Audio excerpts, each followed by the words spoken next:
The House Judiciary Committee will come to order. Without objection, the chair is authorized to declare a recess at any time.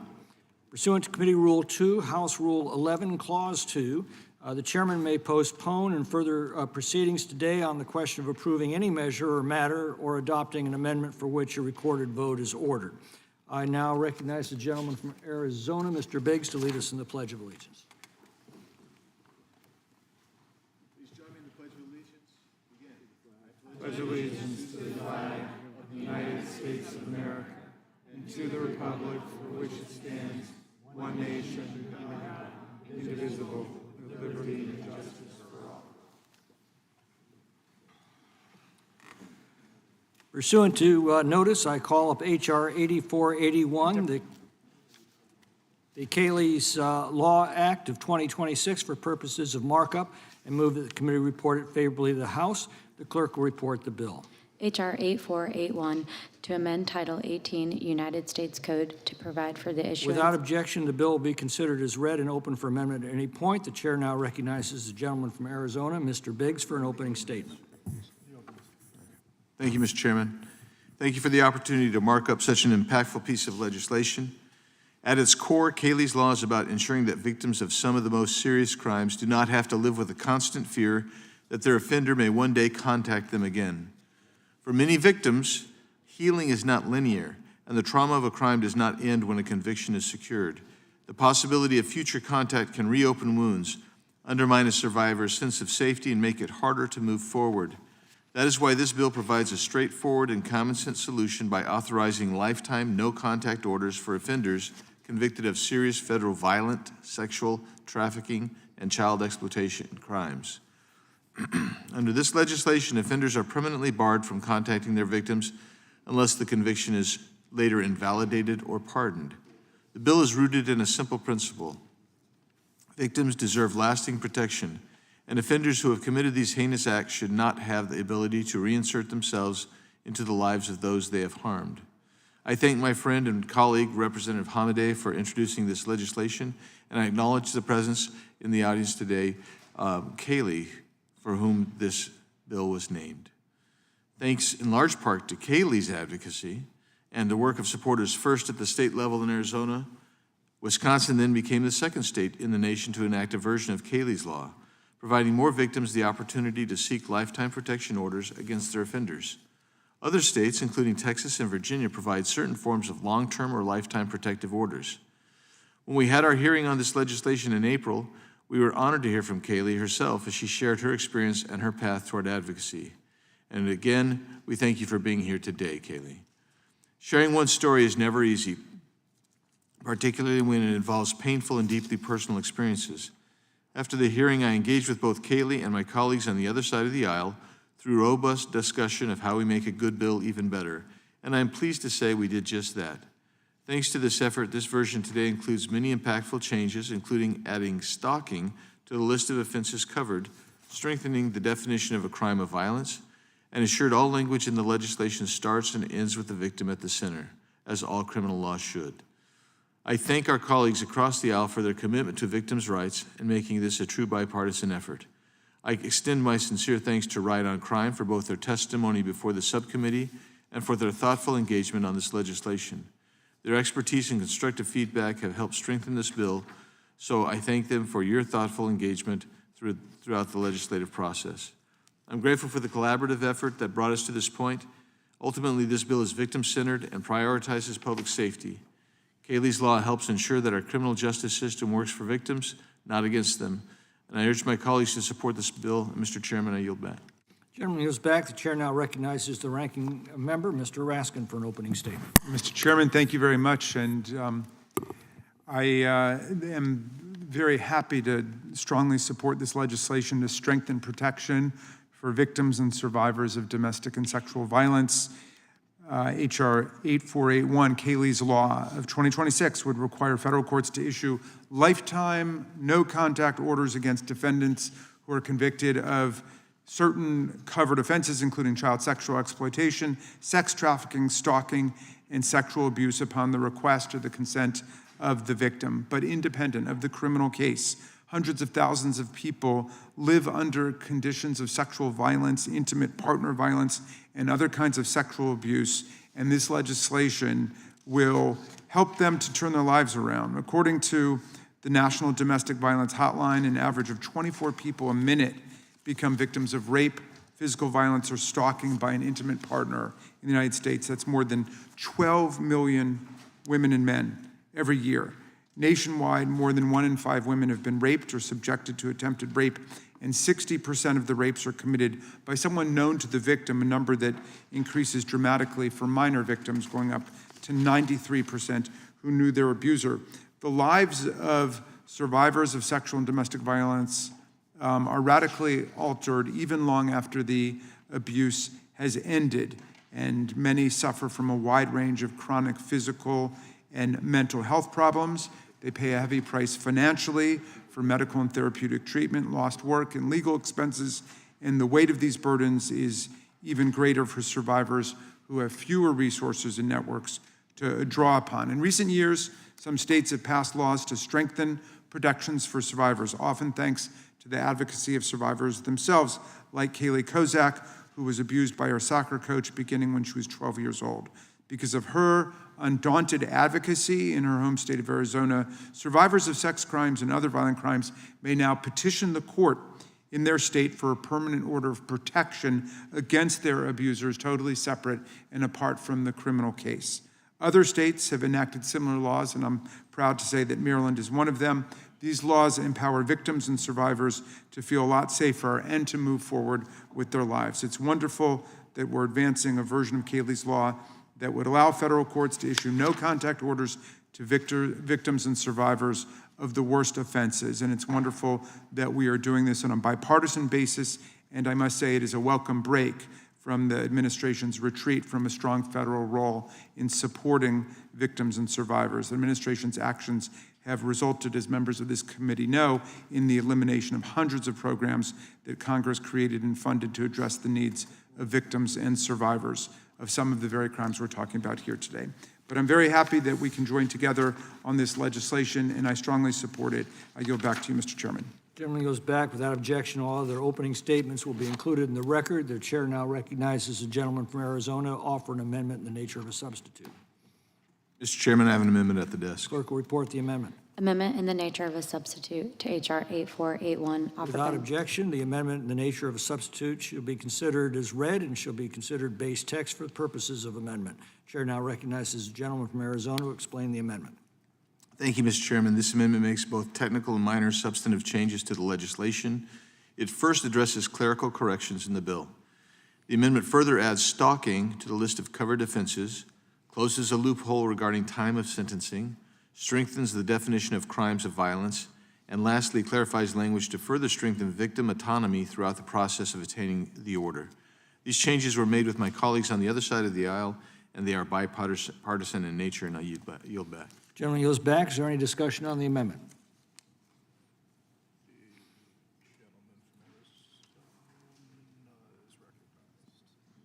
Gentleman from Arizona.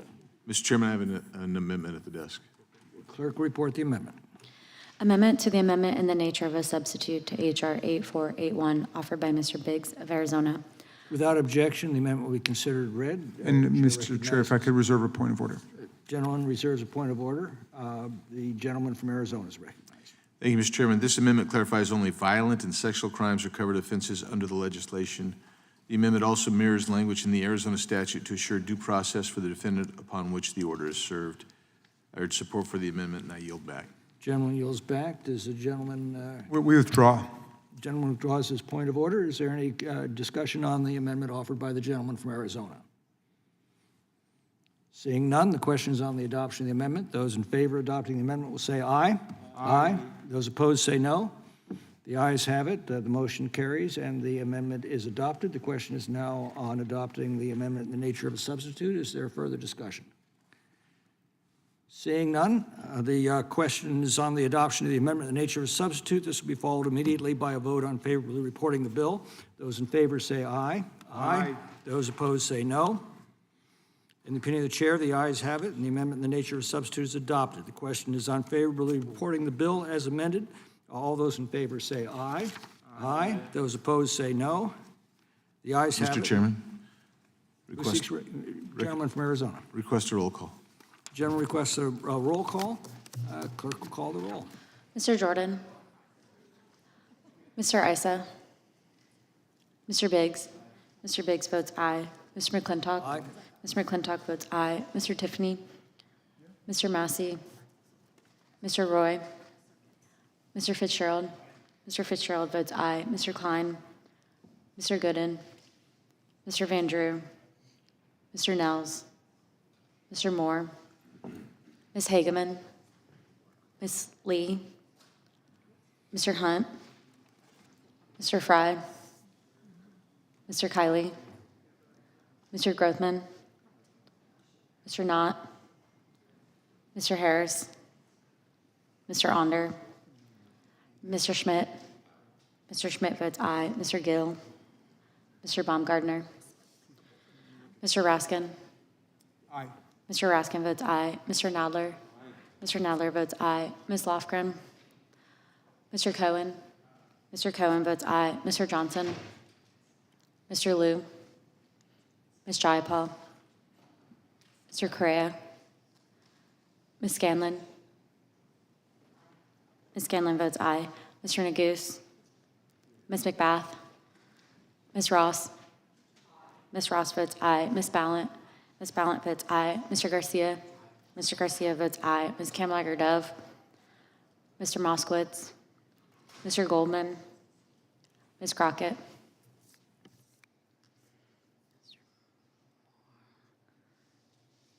Mr. Moore? Mr. Moore votes yes. Mr. Gooden votes yes.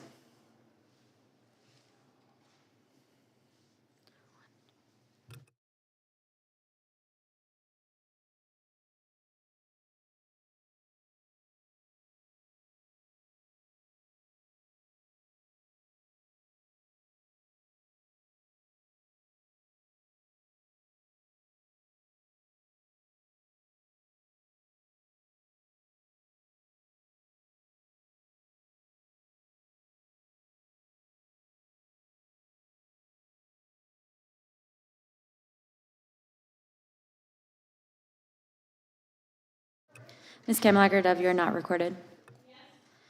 Ms. Kamlager-Dove votes yes.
Mr. Grothman votes aye.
Mr. Johnson, you're not recorded.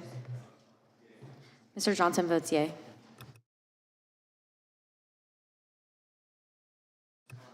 Mr. Fry, you're not recorded.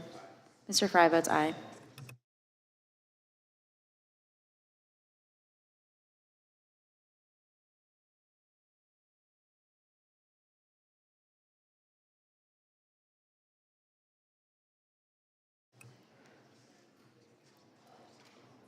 Ms. Lofgren? Ms. Lofgren votes yes. Mr. Jordan? Mr. Jordan votes yes.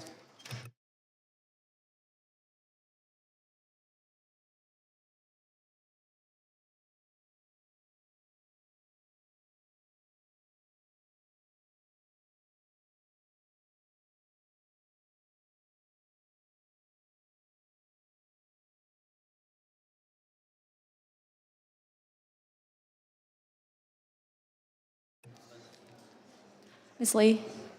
Ms. Lee votes yes.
Mr. Onder?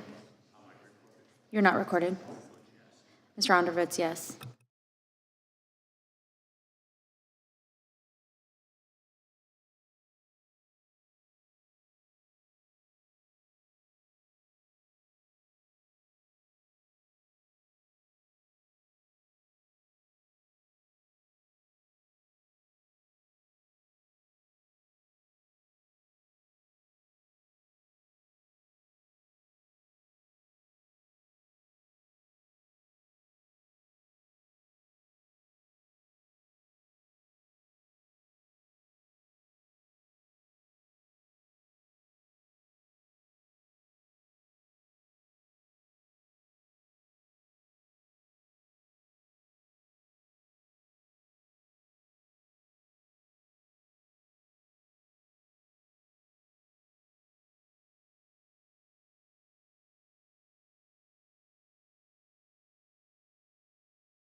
Mr. Liu, you're not recorded.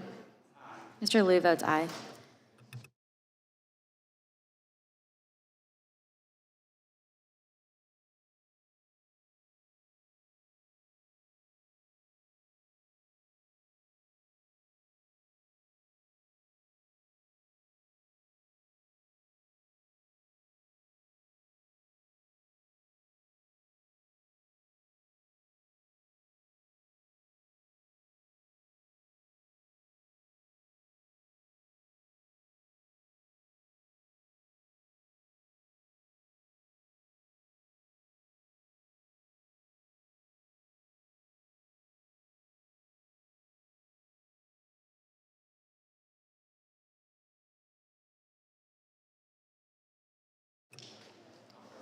Mr. Gale, you're not recorded.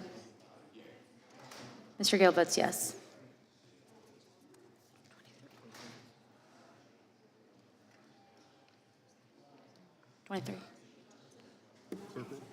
Clerk will report. Mr. Chairman, there are 23 ayes and 0 noes. Vote being 23 in the affirmative and 0 in the negative, the ayes have it. The bill is passed. In order to be reported favorably to the House, members will have 2 days to submit views.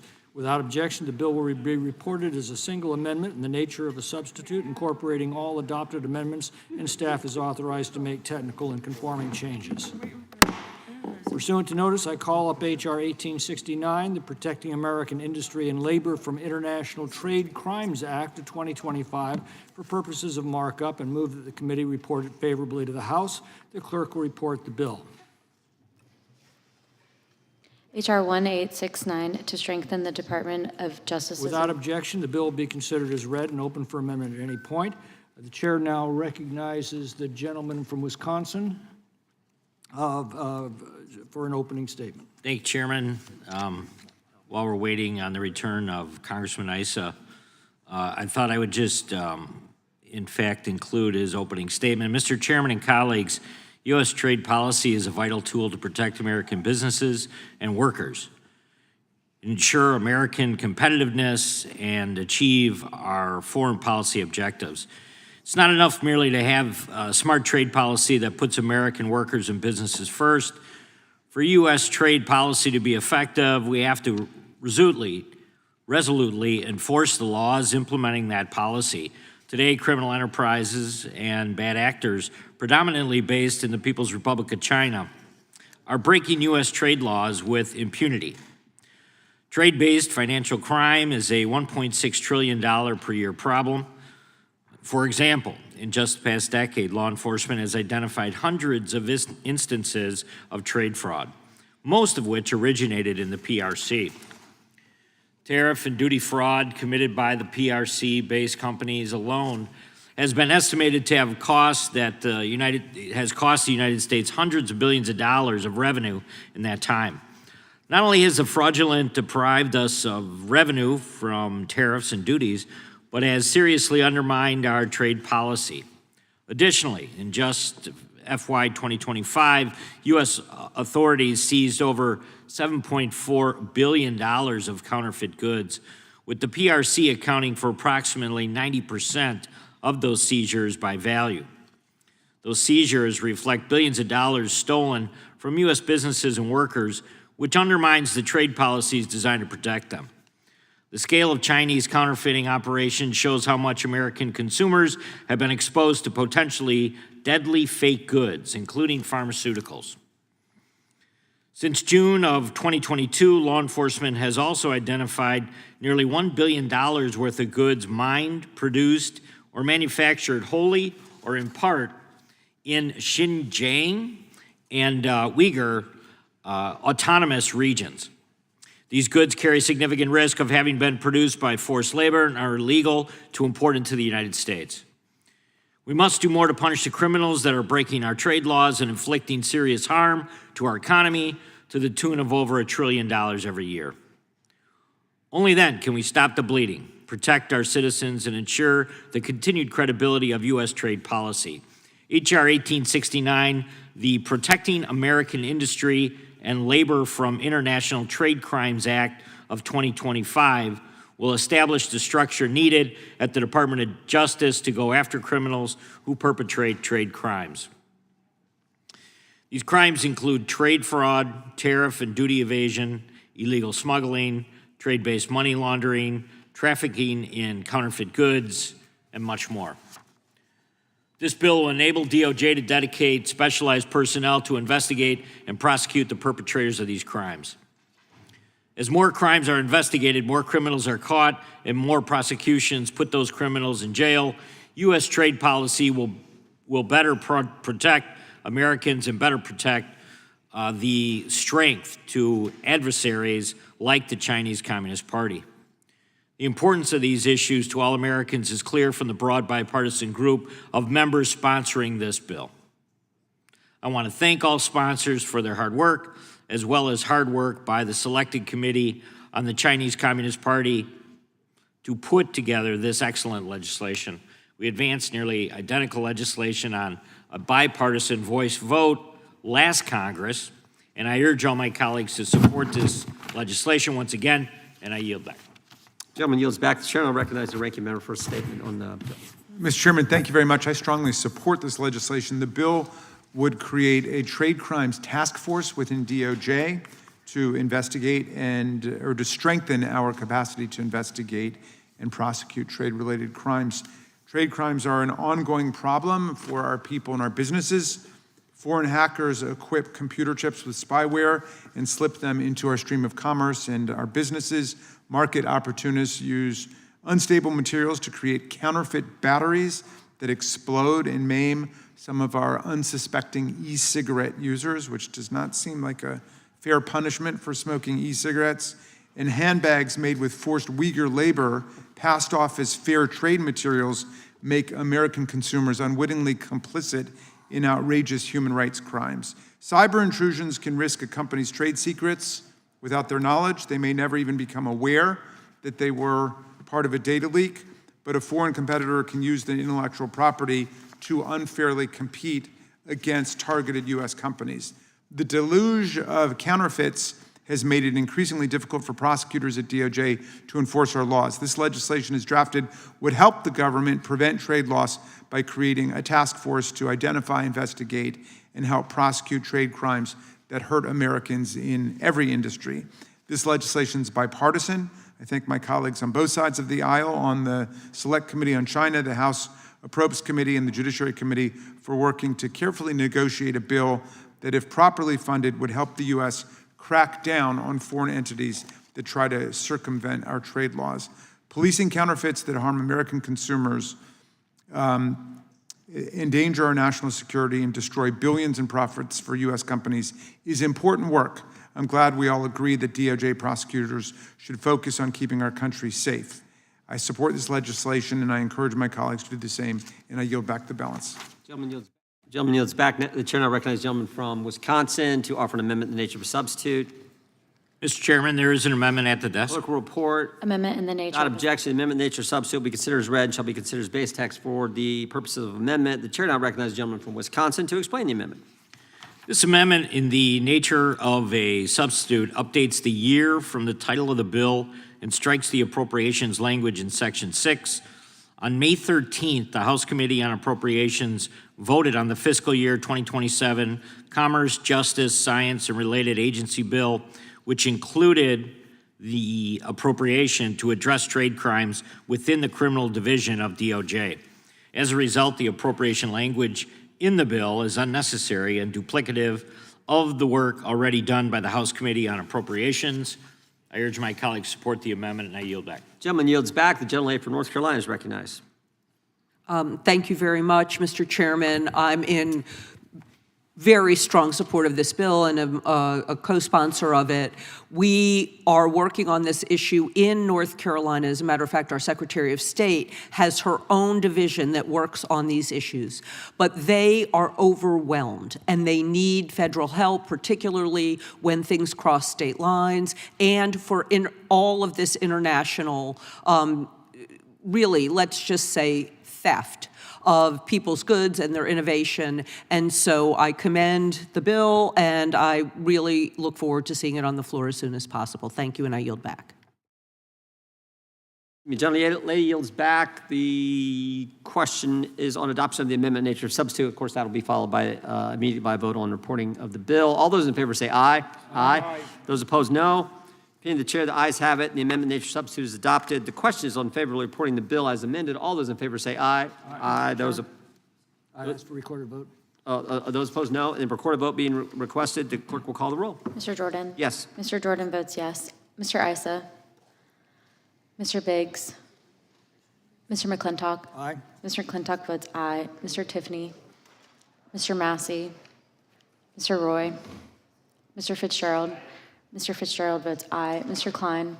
Mr. Klein votes aye. Mr. Gooden? Mr. Van Drew? Mr. Nels? Mr. Moore? Ms. Hageman? Ms. Lee? Mr. Hunt? Mr. Fry? Mr. Kiley? Mr. Grothman? Mr. Knott? Mr. Harris? Mr. Harris votes aye. Mr. Onder? Mr. Schmidt? Mr. Schmidt votes aye. Mr. Gill? Mr. Baumgartner? Mr. Raskin? Aye. Mr. Raskin votes aye. Mr. Nadler? Mr. Nadler votes aye. Ms. Lofgren? Ms. Lofgren votes aye. Mr. Cohen? Mr. Cohen votes aye. Mr. Johnson? Mr. Johnson votes aye. Mr. Liu? Ms. Jayapal? Mr. Correa? Ms. Scanlon? Ms. Scanlon votes aye. Mr. Neguse? Ms. McBath? Ms. Ross? Ms. Ross votes aye. Ms. Ballant? Ms. Ballant votes aye. Mr. Garcia? Ms. Kamlager-Dove? Mr. Moskowitz? Mr. Goldman? Ms. Crockett? Mr. Isa, you are not recorded. Mr. Isa votes yes. Mr. Gooden votes aye.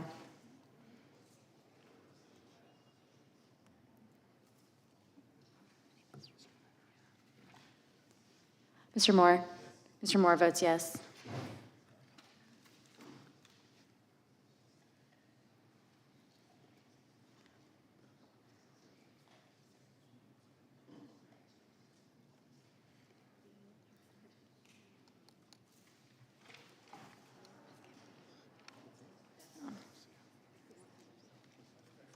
Mr. Garcia, you're not recorded. Mr. Garcia votes aye. Ms. Kamlager-Dove, you are not recorded. Ms. Kamlager-Dove votes aye.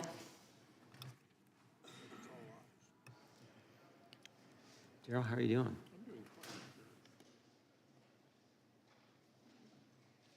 Mr. Biggs votes yes. Mr. Van Drew, you are not recorded. Mr. Van Drew votes yes.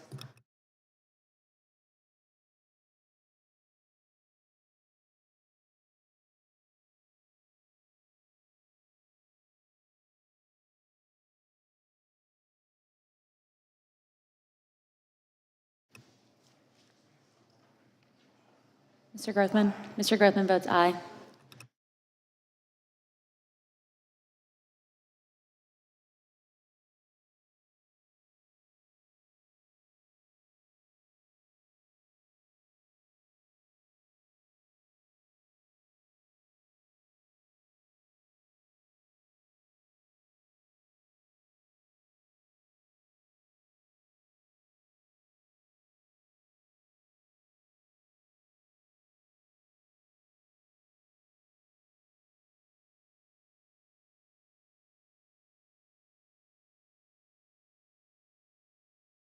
Mr. Liu, you are not recorded.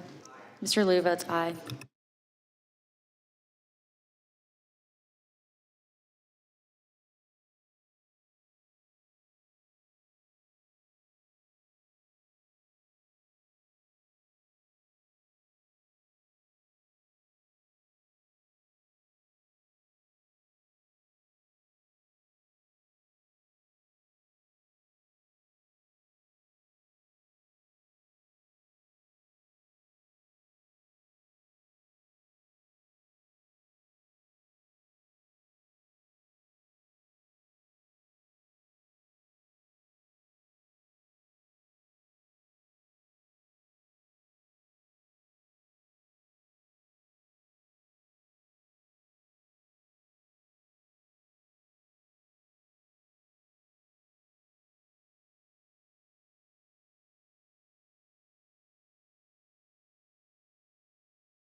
I apologize. It's not every day you have a member come in wheelchair, so I was checking out Mr. Harris, what happened over the weekend. He was in a little accident, and I still thought we were one short. The clerk will report. Mr. Chairman, there are 23 ayes and 0 noes. The bill is approved. The ayes have it, and the bill is ordered to be reported favorable to the House. Members will have 2 days to submit views. Without objection, the bill is reported as a single amendment nature substitute, incorporating all adopted amendments, and staff is authorized to make technical and conforming changes. Pursuant to the notice, I call up H.R. 175, the Deport Alien Gang Members Act, for purpose of markup. Move the committee report it favorably. The clerk will report the bill. H.R. 175. Without objection, the bill will be considered as read and open for amendment at any point. The chair now recognizes the gentleman, the chairman of the subcommittee, Mr. McClintock from California, for an opening statement. Thank you, Mr. Chairman. During the Biden administration, the Democrats opened our borders to the largest illegal mass migration in history. This included some of the most violent criminal gangs and cartels in history, which quickly established themselves in our communities and began a reign of crime that included human trafficking, drug trafficking, vehicular manslaughter, extortion, burglary, robbery, assault, and murder. Today, an estimated 10,000 MS-13 gang members are loose in our country. Tren de Aragua is active in at least 19 states, including Arizona, California, Colorado, Florida, Georgia, Illinois, Louisiana, Maryland, Montana, Nevada, New Jersey, New York, North Carolina, North Dakota, Tennessee, Texas, Utah, Virginia, Wisconsin, and Wyoming, as well as Washington, D.C. The sheriff of Tulare County, California, testified to our subcommittee that the Sinaloa cartel now operates throughout the state of California, including extensive drug and human trafficking, extortion, and even organized execution squads. He estimates that half of the crime he deals with in his rural county involved illegal aliens, many serving organized criminal gangs. The toll of this deliberate policy of the Democrats mounts with every news cycle. Despite this carnage, there is no specific provision in law to allow authorities to immediately deport members or accomplices of these criminal gangs and to summarily deny them immigration benefits and admission based on their involvement with these criminal organizations. This bill fills that glaring gap in our nation's defenses. It creates clear grounds of inadmissibility and deportability for aliens who are members of criminal gangs or who have promoted, aided, conspired with, or participated in gang activities. It provides immigration authorities with the tools necessary to act before these individuals commit additional crimes on American soil, rather than waiting until innocent Americans suffer the consequences. This legislation also establishes a clear statutory definition of a criminal gang. The offenses covered under that definition are not minor infractions. They include drug trafficking, firearms offenses, crimes of violence, human trafficking, identity theft, money laundering, alien smuggling, and other serious criminal conduct. These are the very activities that fuel organized criminal enterprises and threaten public safety throughout our nation. This bill also requires the detention of gang-affiliated aliens during removal proceedings. This provision reflects a simple reality. Individuals who have demonstrated allegiance to criminal organizations represent a substantial public safety risk and should not be released into our communities while their immigration cases are pending. This closes loopholes that allow gang members to obtain immigration benefits that were never intended to protect violent criminals. Under this legislation, gang members would be ineligible for asylum, temporary protected status, special immigrant juvenile status, and other forms of immigration relief. These humanitarian protections were created to assist vulnerable individuals fleeing persecution or hardship, not to provide safe haven for members of organized criminal enterprises. Now, we've often heard the Democrats argue that existing law is sufficient. Well, if that were true, we would not continue to see criminal gangs of illegal aliens operating in American communities from coast to coast, now would we? We would not see local law enforcement agencies struggling with gang-related violence from people with no legal right to be here. We would not see repeated instances in which dangerous individuals evade removal despite clear evidence of their gang affiliation. The President put a simple question to members of Congress during his State of the Union message. Stand if you believe the United States government should put the needs of American citizens ahead of illegal aliens. Not a single Democrat stood.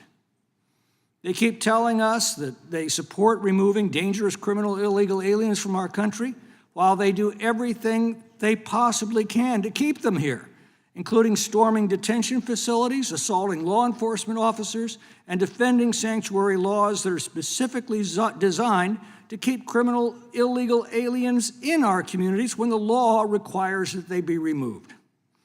So here's yet another chance for the Democrats to join us in requiring the removal of criminal gang members and their accomplices from our country immediately and automatically.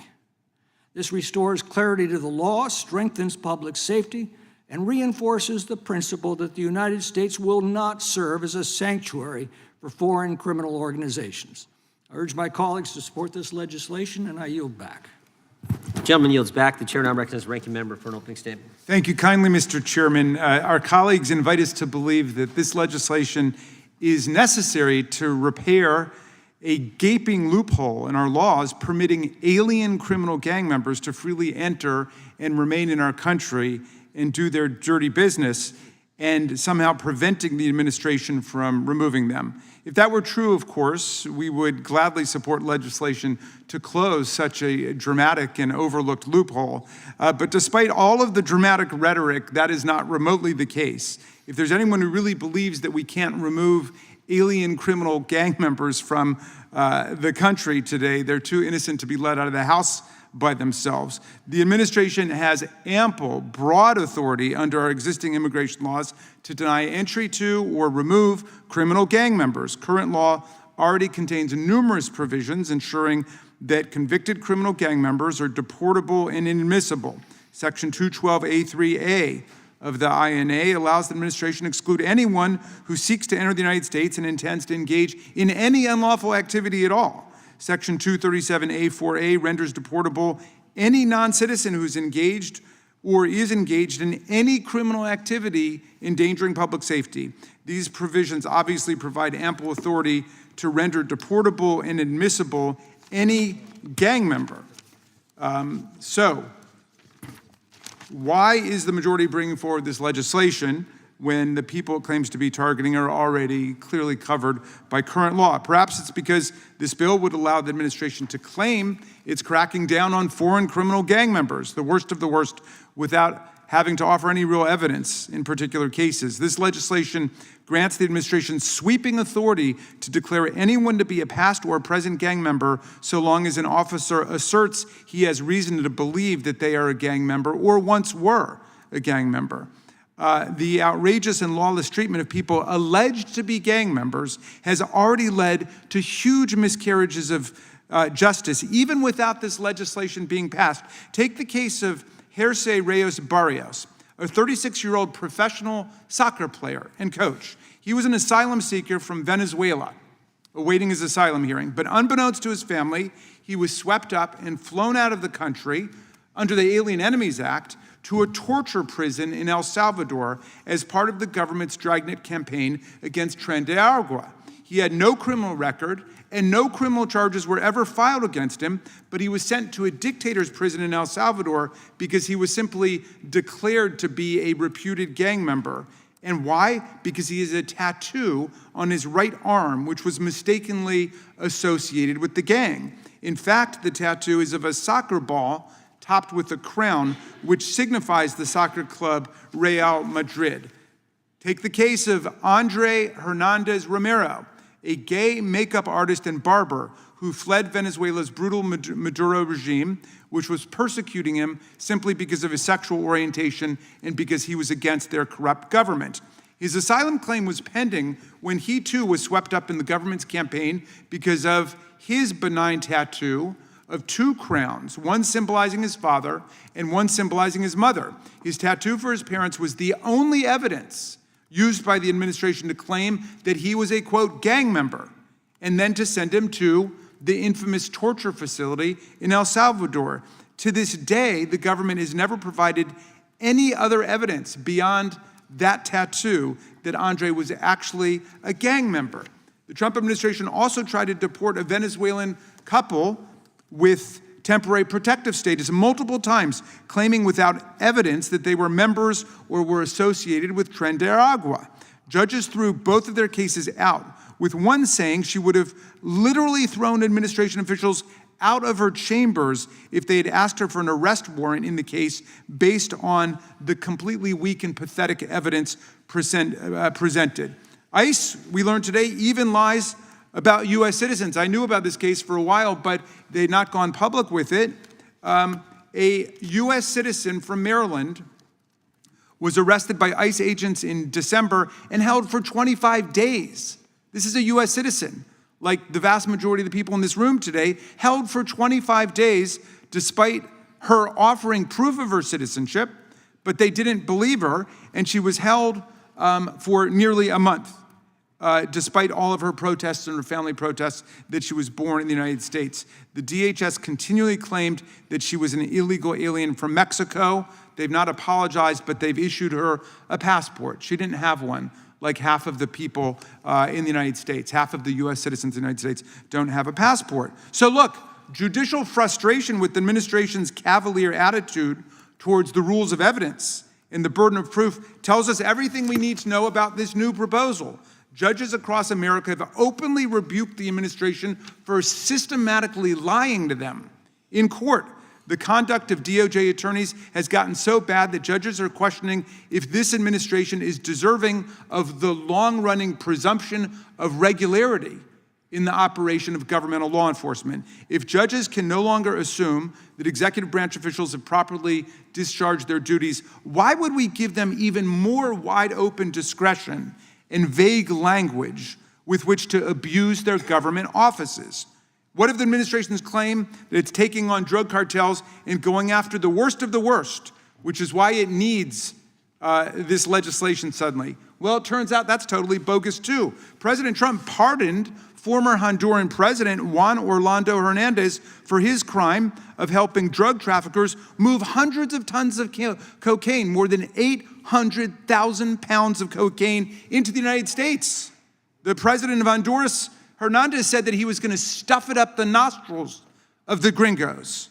Hernandez was also accused of taking huge bribes from El Chapo and getting millions of dollars from other drug trafficking cartels.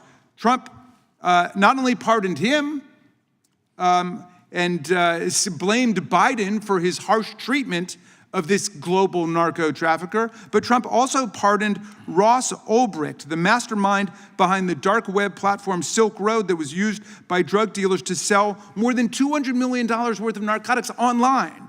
That guy was sentenced to life in prison with no chance of parole, and yet after Trump pardoned him on day one of his administration, that guy is now back at work, a completely unrepentant criminal and a threat to public safety. It's difficult to take seriously the argument that suddenly we need massive new redundant legislative authorities to hunt down criminal gang members and international drug traffickers when the convicted drug traffickers at home and abroad are getting full presidential pardons and the red carpet from the Trump administration. The administration's bombing campaign, wiping out fishing boats in the Caribbean and the Pacific, has led to no detectable decrease in the amount of cocaine flowing into our country, and federal drug prosecutions are at an all-time low. ICE's dragnet mass deportations have obstructed federal prosecutions of cartel drug smugglers by deporting the witnesses, the victims, and the informants, as we've described in our report, Acquittal by Removal. Under this administration, gang members and drug traffickers get pardoned while innocent people are falsely accused of gang membership and sent to torture prisons abroad. We blow up fishermen, decimating the rules of war and our notions of due process while cocaine flows freely in our country, and we've got no meaningful plan for treatment of our people. ICE and CBP are shooting American citizens like Renee Good, like Alex Preddy, brutalizing protesters. Far from targeting the worst of the worst, the administration has detained and deported people who've committed no crimes at all and pose no safety threat, and now the majority wants to give them even more power to abuse. This administration has demonstrated it cannot be trusted to accurately identify real gang members. The few guardrails this bill tries to insert are completely inadequate. The definition of a criminal gang in the bill is dangerously broad and loose and allows the administration to label all sorts of people as gang members without requiring any evidence at all. The bill states a criminal gang is an ongoing group, club, organization, or association of 5 or more persons that has as one of its primary purposes the commission of a felony drug offense, including simple possession of marijuana.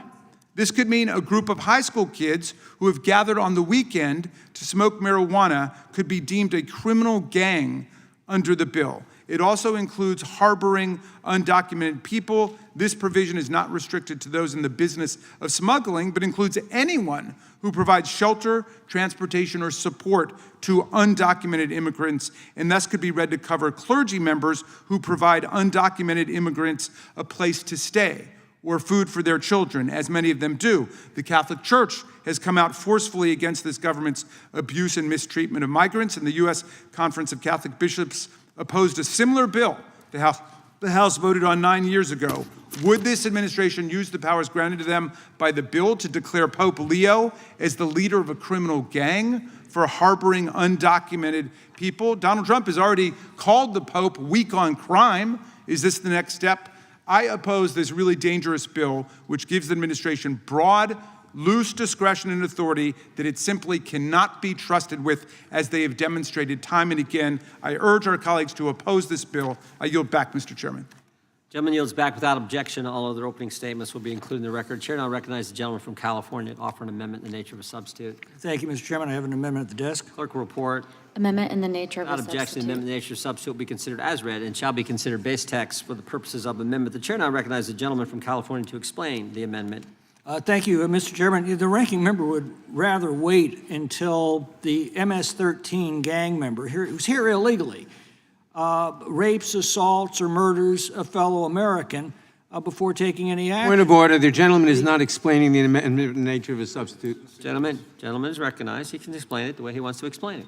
Thank you. If the individual's an MS-13 member, that should be enough to insist that they be removed. I mean, if a rattlesnake is curled up in your bedroom, would you wait to remove it until it strikes? Or would you get it out of your bedroom before it can harm you or your family? That's the fundamental question here. There's a new term afoot called suicidal empathy. It describes virtue signaling that is so naive that it invites actual harm. And I want to thank the ranking member for illustrating that disorder in real life. As to the amendment, it makes a small change in the short title of the bill. It expands the immigration relief ineligibilities. It makes technical changes to the TPS provision, criminal gang definition, mandatory detention provision, and withholding of removal provision. Adds crimes such as kidnapping and racketeering to the criminal gang definition, and makes technical changes to the grounds of inadmissibility and deportability. And with that, I yield back. Gentleman yields back. The gentleman from New York is recognized. Thank you, Mr. Chairman. Mr. Chairman, I start out by endorsing everything the ranking member said. But I'll go a little more specifically. One, if it is made here a crime to be a member of a gang, the bill doesn't require conviction.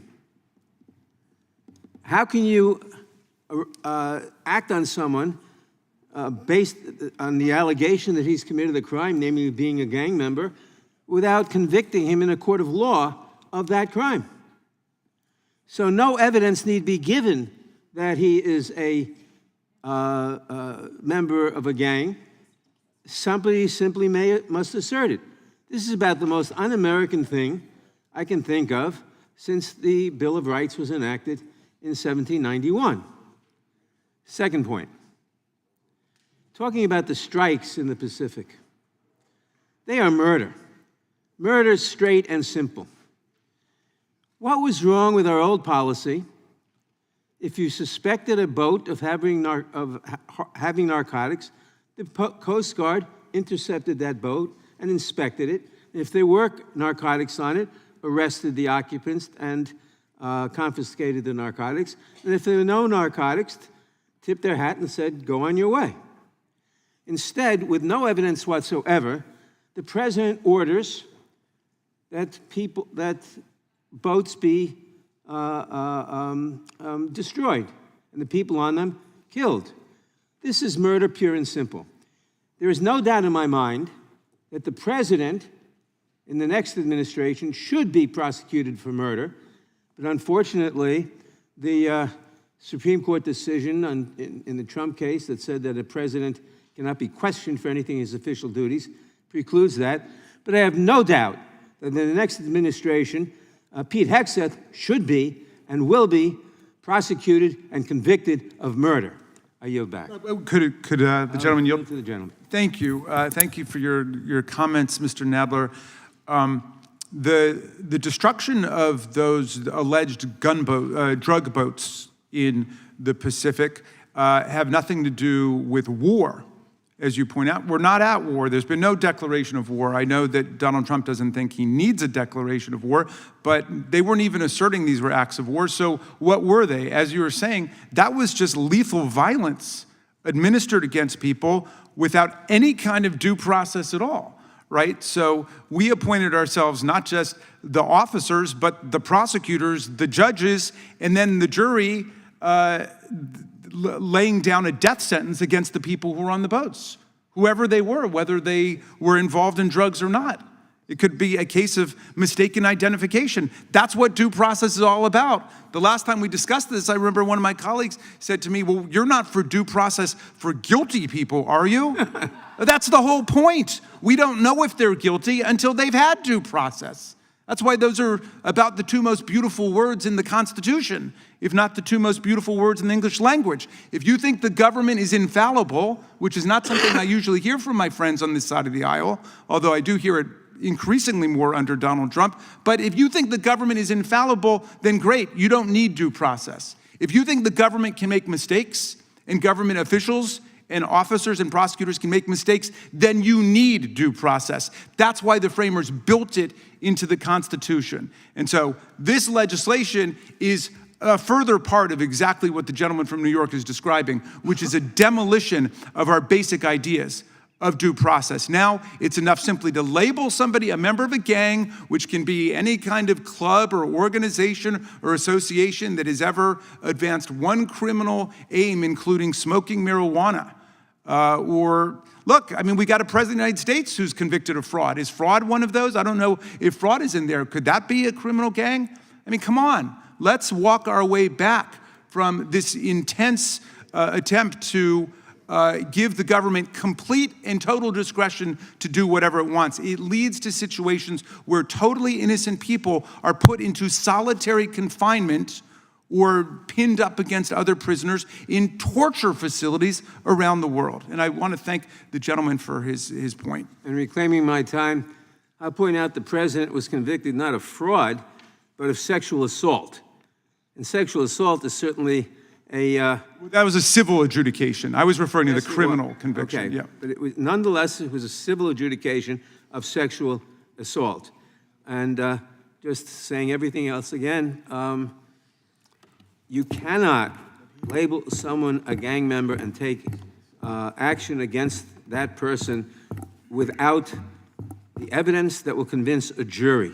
Gentlemen. That's the basis of our Constitution and of our Bill of Rights. I yield back. Gentleman yields back. Gentleman from New Jersey is recognized. Thank the chairman. I want to thank Mr. McClintock for putting this good legislation forward and all the work that he's done on these issues in this area. I think, you know, again, it's important to hear the other point of view, but we've had this argument before, and I don't know why time after time, and I'm going to stay cool, calm, and collected today. The one side is always defending criminals, always defending illegals. We've had people here who have been victims over and over again, and while we hear some words, we don't see any action. For the victims out there, for the people who are hurt, let's start out by understanding that the people we're referring to are not legal Americans in any regard. We would have the right to deport them even if they weren't gang members.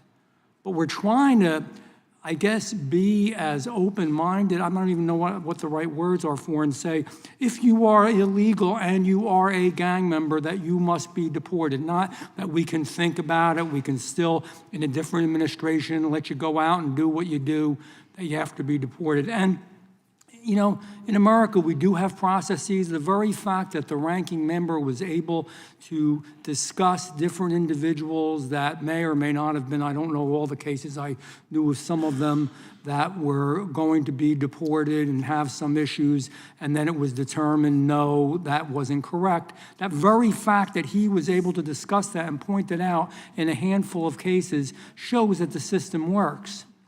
But for us to keep people here who we know are dangerous, we know are criminal, we know are a member of criminal gangs, we know that don't belong here, we know that there are many victims, people who've been hurt, who've lost family members, who've been raped, who've been attacked, we have felons. I won't go through all. I can give you lists of people who've done the wrong thing. That's wrong to keep them here. I don't get it. I don't understand it. We keep talking about the American people. The American people don't understand that piece of it. Secondly, when we talk about the drug boats, these are not just innocent fishing vessels. They investigate, they find out what they're doing, they know what they're doing. They're hurting our babies, our children, our American people, our American citizens. They're killing them. And yeah, we do have to keep our borders closed, and we do have to defend our borders, and those that would push those drugs on others have to be stopped. I can't speak to the other issues and the pardons or whatever, but I know that we need to stop those that would hurt our American people. Would the gentleman yield? In 1 second. What they're doing is murder, pure and simple. With so many, you all have sat here where we've had the angel moms. You've sat here where brothers and sisters and uncles and aunts and mothers and fathers have talked about the people they lost that shouldn't have happened, that wouldn't have happened if Mr. McClintock's legislation was law, and many of the other things that we want to do. Again, I will yield, and I'm going to wrap up by saying, and I may reclaim my time, we're not speaking about American citizens. We're speaking about people who broke the law already, but now have gone an extra step and are also committing atrocious criminal acts. I yield. I thank the gentleman for yielding. I just want to point out that with respect to the boats, I wasn't aware that under our law, drug smuggling is a capital crime. I yield back. I reclaim my time. You know, again, if it isn't, maybe in certain cases it should be. When you're moving large quantities of drugs and focus on one particular nation, in this case, the United States of America, and again, you know, we're not going to do that. We could drag the families in here. We can drag the real Americans. We all love to bring up what does America think, the real people. I know, I meet people every day who tell sad stories about what's happened to their family because of drugs. It's an epidemic. And it's not only, you know, we've got to do more with drugs than just wait till they're here and wait till people are addicted and then have social workers and doctors and nurses have to deal with that. We need to do that. We need to do it, unfortunately. But how about we try to stop the drugs from flowing in and our Americans from getting addicted? Fentanyl in China, South America, the stuff that comes over from all over the world, trying to destroy our nation. No other country would allow this. And by the way, if you had American gang members in other countries that are law-abiding countries, see what happens to them. Watch, listen, and see what happens to them. I got to tell you, American gang members in other countries would be in a lot of trouble. They don't want it. I yield back. Gentleman yields back. Gentleman from, I think gentlelady from Vermont, and we'll get to you, Mr. Gentlelady Thank from you, Vermont. Mr. Chair. Just briefly to respond to my colleague, Mr. Van Drew. Due process is there to protect all of us, not just the accused. When we have due process, we can gather evidence. We can talk to witnesses. We can find out, in the case of these drug boats that are being blown up, we are not just attacking those boats, we are attacking witnesses. If in fact they are running drugs, then you would think that what's valuable to us to crack those cartels is to have us able to question those people. and our colleagues who serve on the committees of jurisdiction have asked for the evidence, have asked for this government to get back to us about the evidence, because we do want to prevent drugs from coming in here. And when we kill witnesses, when we kill people who may be part of larger rings, then we are not taking full advantage of what due process does for all of us. We are literally killing the people that can help us crack these cartels, if in fact they're part of cartels. Why don't we have that evidence? I yield to the ranking member. Well, thank you for that excellent point. Due process protects not just the accused, it protects all of us. It allows us to conduct the criminal investigation. But there's another group that it protects, which is innocent people who are swept up in the dragnet. The distinguished gentleman from New Jersey says that the fact that we're able, the fact that we're able to identify people who were wrongfully deported to a torturer's prison in El Salvador and could have spent the rest of their lives there had there not been protests, which I don't believe the gentleman was part of. He thinks that that somehow vindicates the system. Those people were never prosecuted.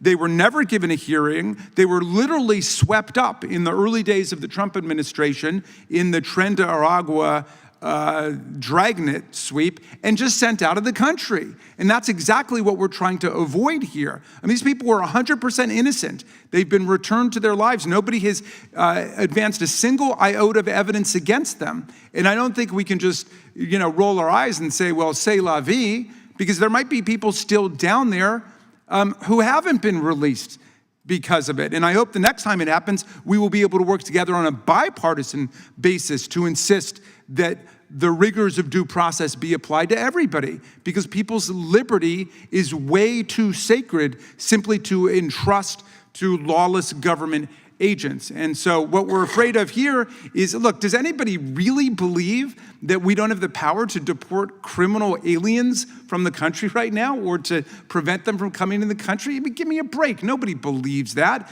You're telling me that we went through the entire first Trump administration and nobody noticed that there was a law permitting criminal alien gang members to get in? I mean, it's ridiculous. So this is obviously just for political value, but in the process, what you're doing is you're creating hopelessly vague and loose language that will lead to more miscarriages of justice. So I yield back to the gentlelady. Will the gentlelady yield? Just a moment. It is the dangers of not trusting this administration to be clear with us and the American people about the evidence that they have against those who are accused. We had an incident where you had DOJ and Homeland Security taking to the public airways constantly about cases, whether it was Renee Good, whether it was Alex Preddy, whether it was somebody who they superimposed a tattoo on their hand that didn't even exist. We do not want vague language that can empower any administration, Democrat or Republican, without evidence to go after American citizens, Mr. Vandrew. Will the gentlelady yield? Briefly, I will. Okay, we'll be very brief. When drug lords are patrolling our waters and our country and pushing drugs on our kids, the best thing they can learn is they're not going to get away with that, and yes, they are going to be. Will the gentlelady yield? I will. Just finish up. I reclaim my time. We can teach them they're not going to get away with it until Donald Trump pardons them, because he has pardoned dozens of criminal fraudsters and international drug traffickers and other criminals. So that's why it's hard to take this seriously. By the way, fraud is included under this law, and so that does make relevant the criminal fraud conviction on dozens of counts in New York City. I yield back. Thank you. And I yield back. Gentlelady yields back. Gentleman from California is recognized. Mr. Thank you. I believe that my colleagues may have been confusing the civil action against the president with former Congressman Bob Filner, who was convicted of his crimes of assaulting women. The president has been exonerated. The lawfare used against President Trump has been overturned by the process, and I would hope that we would move on from the false allegations that occurred under the last administration. President Reagan was always kind to liberals, and rightfully so. He said, liberals aren't stupid or poorly educated. They just know things that don't happen to be true. And I think that's exactly where we are at this moment. Mr. Vandrew recognizes the phrase. The fact is, there is a difference between a right and a privilege. This legislation is dealing with a recognition that non-citizens are privileged to be here. Yes, they have rights under the Constitution. However, the privilege of being in the United States can be revoked at any time, and due process is by definition limited. Decisions can be made, rightfully so, to evacuate them. But that's not even what we're dealing with here. We're dealing with 10+ million people, many of them criminals, but even those who were not, who were all let in by the previous administration. An invasion of our country occurred under 4 years of Joe Biden. And the measures that everyone is complaining about on the other side of the aisle are the measures that will only undo a fraction of what was allowed during the last administration. What the president's trying to do is pump bilge water out of a boat that was allowed to essentially open all the orifices, and you can bring water into a boat much faster than you can pump it out. And that is exactly where we stand. As to the fast boats, if our third president were alive today, President Thomas Jefferson would have looked and said, these are pirates. They bear no flag. They operate ships designed for speed well beyond any fishing boat. And they do not heave to when alerted to. These crafts that are being shot, and yes, they are being doused, are in fact the ones that we know with great certainty exist for one purpose, to smuggle. They have massive amounts of engines and they are moving quickly. They in fact bear no flags and they do not stop when summoned to. So the idea that there's some sort of innocent and that you should give on the high seas due process to these boats carrying massive amounts of drugs into America is simply a matter of being well educated and knowing things that aren't true. To believe that in fact due process is working and that we can undo the damage of 10+ million people ushered into the United States, including many of them that had been just emptied out of foreign jails in a timely fashion by doing the same process as the Democrats would approve, is simply fantasy. If we want to come close to getting rid of a small portion of the worst during this time of just 4 short years of President Trump, he has to work as aggressively as possible, use all the tools at his disposal, and yes, we should provide tools to expedite as much as possible that ability. And again, that would not be necessary if we had not had a president who failed to faithfully uphold his duties under the Constitution. Now, President Reagan, citing him again one more time, asked famously at the end of 4 years, are you better off now than you were 4 years ago? The gentleman yield. Wait a moment. The fact is, are we safer today than we were less than 2 years ago? The streets of our cities are safer because of this removal. The streets are safer because of the president's use of his authority, including in the nation's capital where we sit today. So thank you, Mr. President, and I look forward to voting to give you just a little more defined ability to do the job that you are doing for America. Would the gentleman yield? And I would yield 8 seconds. I thank you. I just want to point out that I visited Delaney Hall, a detention center, last week, and I found there a high school student. I yield back. My convicted of time has nothing. expired. Gentlemen, yield back. Can I have a UC? The ranking member is recognized for UC. Thank you. I ask unanimous consent for the following statements to be made part of the record. The U.S. Conference of Catholic Bishops statement against this legislation. Objection. A letter from 24 faith-based groups, including Church World Service and World Relief. Objection. And the American Immigration Lawyers Association. Without Thank you, objection. I believe, I don't know who's next, but I'll go with what, I thought it was Mr. Johnson, but if that's all right, we'll go to Mr. Johnson. Thank you, Mr. Chairman. I'll yield to the gentleman from New York to finish his point. Thank you. I visited last week Delaney Hall, an ICE detention center in Newark, run by a private company. I found there a high school student who'd been taken away just before her prom. A girl who's lived here since she was 1 year old, convicted of nothing, not the worst and the worst. I found there someone who was suffering from colon cancer and getting no treatment.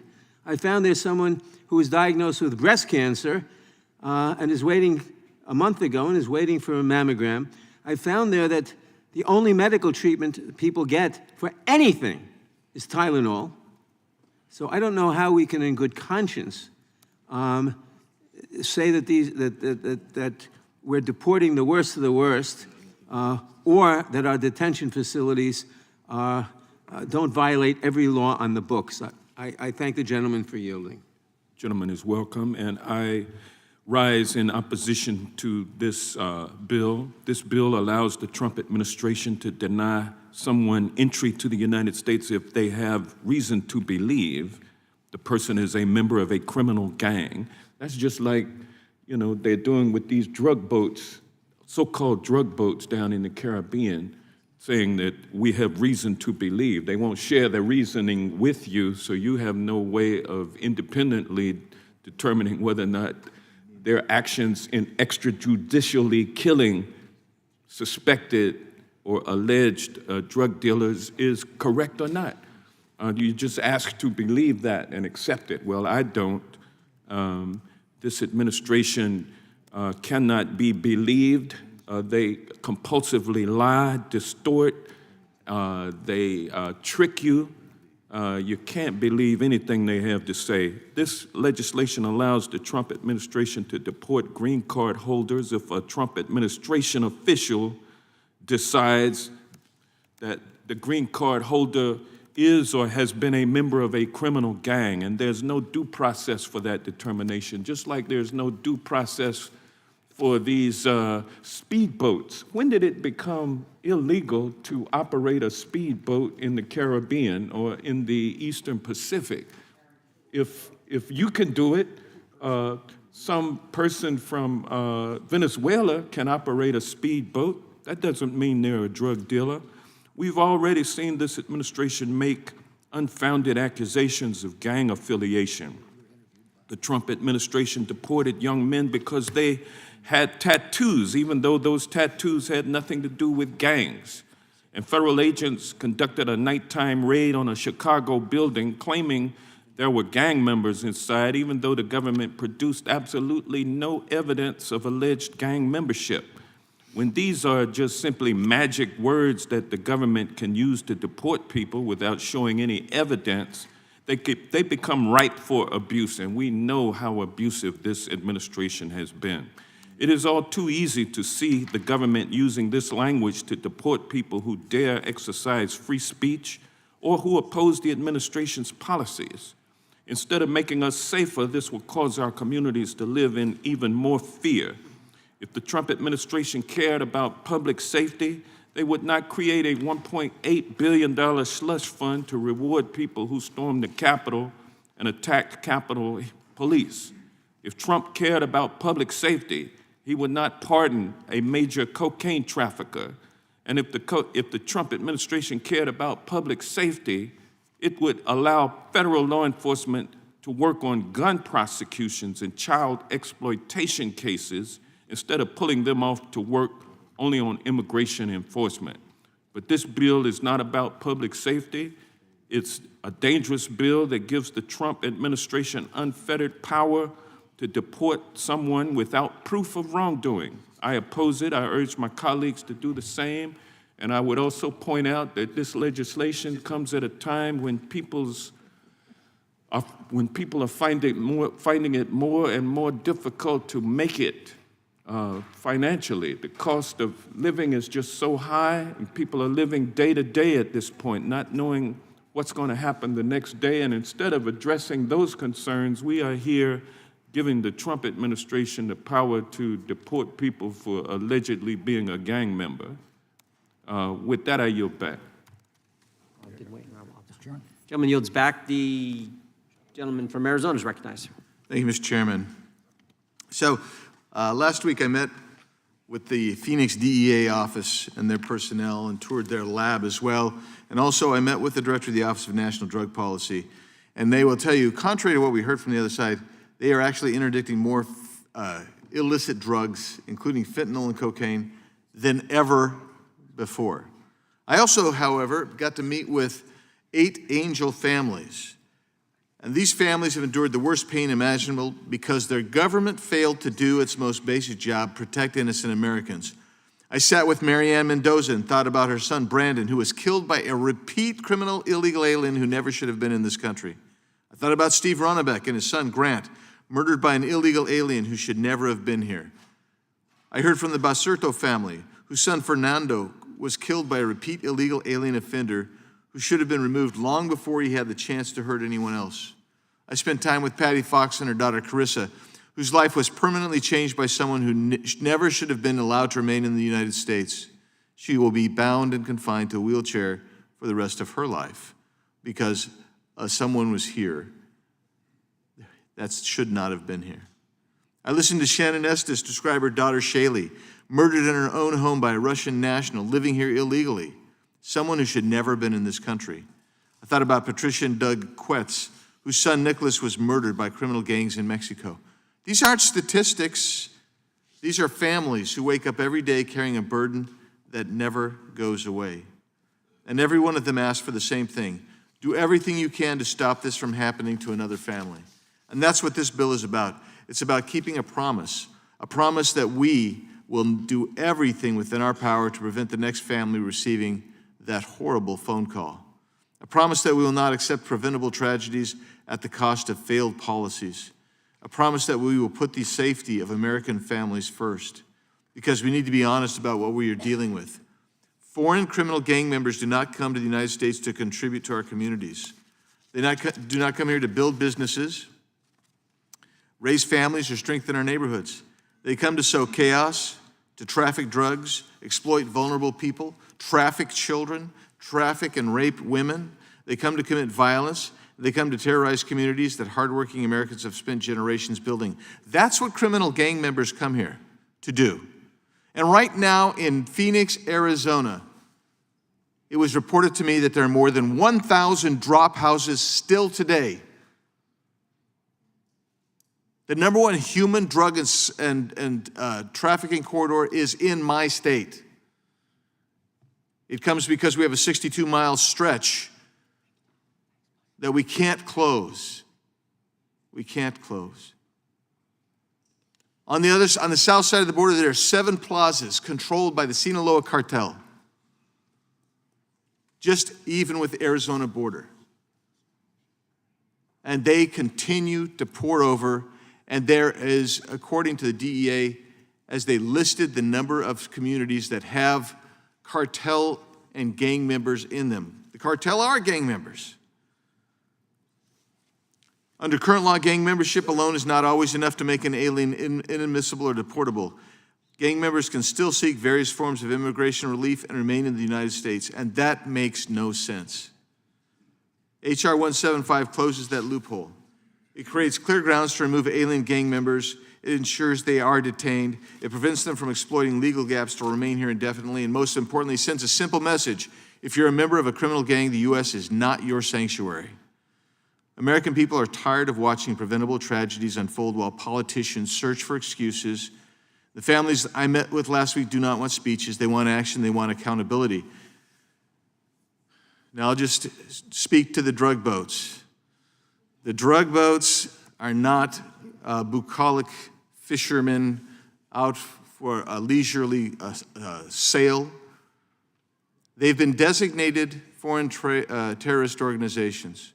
And that changes the very nature, and it makes them not subject necessarily to civil law, but actually to military law. And when there's military authority, they can go ahead and be destroyed. That's the drug boats, whether you like it or not, that's the authority. The other thing about visiting detention facilities. I have visited dozens of facilities all along the border. I've never heard of any ill patient being said, "Oh, we're going to give you, some kind of painkiller, just a Tylenol." I have never seen anyone there where there's not a contracted medical officer there, and that's the way that Would goes. the gentleman yield? I don't have anything left to yield, Mr. Nadler, but I can tell you this: I don't believe you for a second on that. Yield back. Gentleman yields back. The gentlelady from Pennsylvania. Oh, I'm sorry. Yeah, trying to stick with the order. The gentleman from Illinois is recognized. Thank you, Mr. Chairman. I move to strike the last word. Gentleman's recognized. H.R. 175 is yet another effort by Republicans to violate due process and give the Trump administration blanket authority to persecute any non-citizen that it wants. And as someone who's not running for re-election or higher office, I want to say this. This is a stunningly broad bill that would empower DHS agents to classify any non-citizen as a gang member and subject them to mandatory detention and deportation. It would even bar them from critical forms of protection like asylum, the violation of domestic and international law. This is a breathtaking assault on due process. Reason to believe is a stunningly low standard of proof and arbitrary designation of gang affiliations that will enable mandatory detention and deportation without any criminal conviction, as has been pointed out. The bill also codifies racial profiling with an absurdity broad definition of criminal gang and no reliable standard to prove gang membership. It's a loaded gun that the Trump administration will use, especially against brown and black people, and anyone else that it wants to smear as a gang member, including children. The bill is not even necessary. Our immigration laws, as has been stated, already bar people from entry and trigger deportation for a wide range of conduct, including gang involvement. So what is this really about? It's about giving the Trump administration more power to weaponize the immigration system and inflict violence on our communities. We already know how Trump and his cronies lie and cover up about alleged gang membership to strip immigrants of due process. We saw that when they rendered hundreds of men to a torture prison in El Salvador with no evidence of gang membership. We also saw it in Chicago last summer. Federal agents conducted a militarized raid on an apartment building in the dead of night that resulted in U.S. citizens dragged out of bed and children, some naked, zip-tied, and detained for hours. The Trump administration claimed the building was filled with Tren de Aragua gang members and said they captured 2 confirmed gang members, yet prosecutors have still not filed one single criminal charge against anyone who was arrested, nor have they revealed any evidence showing anyone belonged to the gang. Court filings have shown that the operation had nothing to do with gang membership. It was just one more dragnet at racial profiling by this administration. I've seen firsthand the devastation caused by this raid, including to U.S. citizens who no longer trust their government. I find it ironic that Republicans want to talk about gang membership. We have gangs of violent mass thug agents who work in DHS, who are kidnapping, brutalizing, shooting, and killing people on our streets without accountability. We have gangs of corrupt criminals inside this administration who are using the federal government as their personal slush fund. The president himself is hell-bent on using the power of his office to turn our country into a gangster state, where extremist organizations like the Proud Boys and the Oath Keepers are empowered after trying to overthrow the government. As usual, with Republicans, every accusation is a confession. Instead of wasting our time with another bill that guts due process and advances a racist anti-immigrant agenda, maybe it's time that we deal with the criminality of the highest levels of our government. Thank you, and I yield back. Would the gentleman yield, if you have, I think, 40 seconds? Thank you for those very powerful and lucid remarks. I wanted to take a second just to respond to the gentleman from California who said that he strongly suggested that the president's criminal convictions in New York on fraud were reversed. They were not reversed. He was found guilty by a unanimous jury on 34 felony counts of falsifying business records in the hush money case. And that has not been reversed. I think he was confusing it, and it's understandable because the president has a very thick docket, but with a separate civil fraud case where the judgment was upheld by the highest court in New York, but the amount of damages was reduced from $500 million to something lower. Thank you, and I yield back. Gentleman yields back. Gentleman from California is recognized. Thank you. Mr. Chairman, the Democrats keep insisting that this law is redundant of current law. Well, if it's redundant of current law, why do they object to it? The Democrats tell us that there needs to be a conviction of being a gang member before we can remove him from our country. Well, we don't require a conviction of being a member of a terrorist group in order to remove them from our country or to refuse them admission to our country. The mere affiliation is enough. The fact is, for decades, federal immigration laws provided federal officials the ability to designate terrorist organizations. This bill simply gives officials the same ability to designate dangerous groups such as criminal gangs. The bill has the exact same rights and procedural protections that the law already applies to foreign terrorist organizations. It includes the same procedures related to classified information, the same procedures related to judicial review, and the same standards for courts to apply. It also includes the same procedures for congressional notification and publication in the Federal Register. Remember, every person who is legally entering our country is questioned about their plans and intentions by a consular officer if they're applying for a visa, or by an immigration officer at a point of entry, and they can be denied entry and be returned to their own country if there's reasonable suspicion over those circumstances. No conviction is required. The murderers of Kayla Hamilton and Laken Riley were gang members, but they were not convicted of any crime. Laken Riley's murderer even had a pending asylum claim. One was an MS-13 member, the other Tren de Aragua, and they could not have been admitted to this country if this law had been in effect then, and Kayla Hamilton and Laken Riley would be alive today. And theirs is a tragic story told over and over across this country with every new victim. And by the way, deportation is not a punishment. Deportation is an administrative act recognizing that an individual is not legally here and removing them from the country. Those illegal aliens in detention are perfectly free to leave anytime they want to any country that will accept them. They are simply not free to return into our country.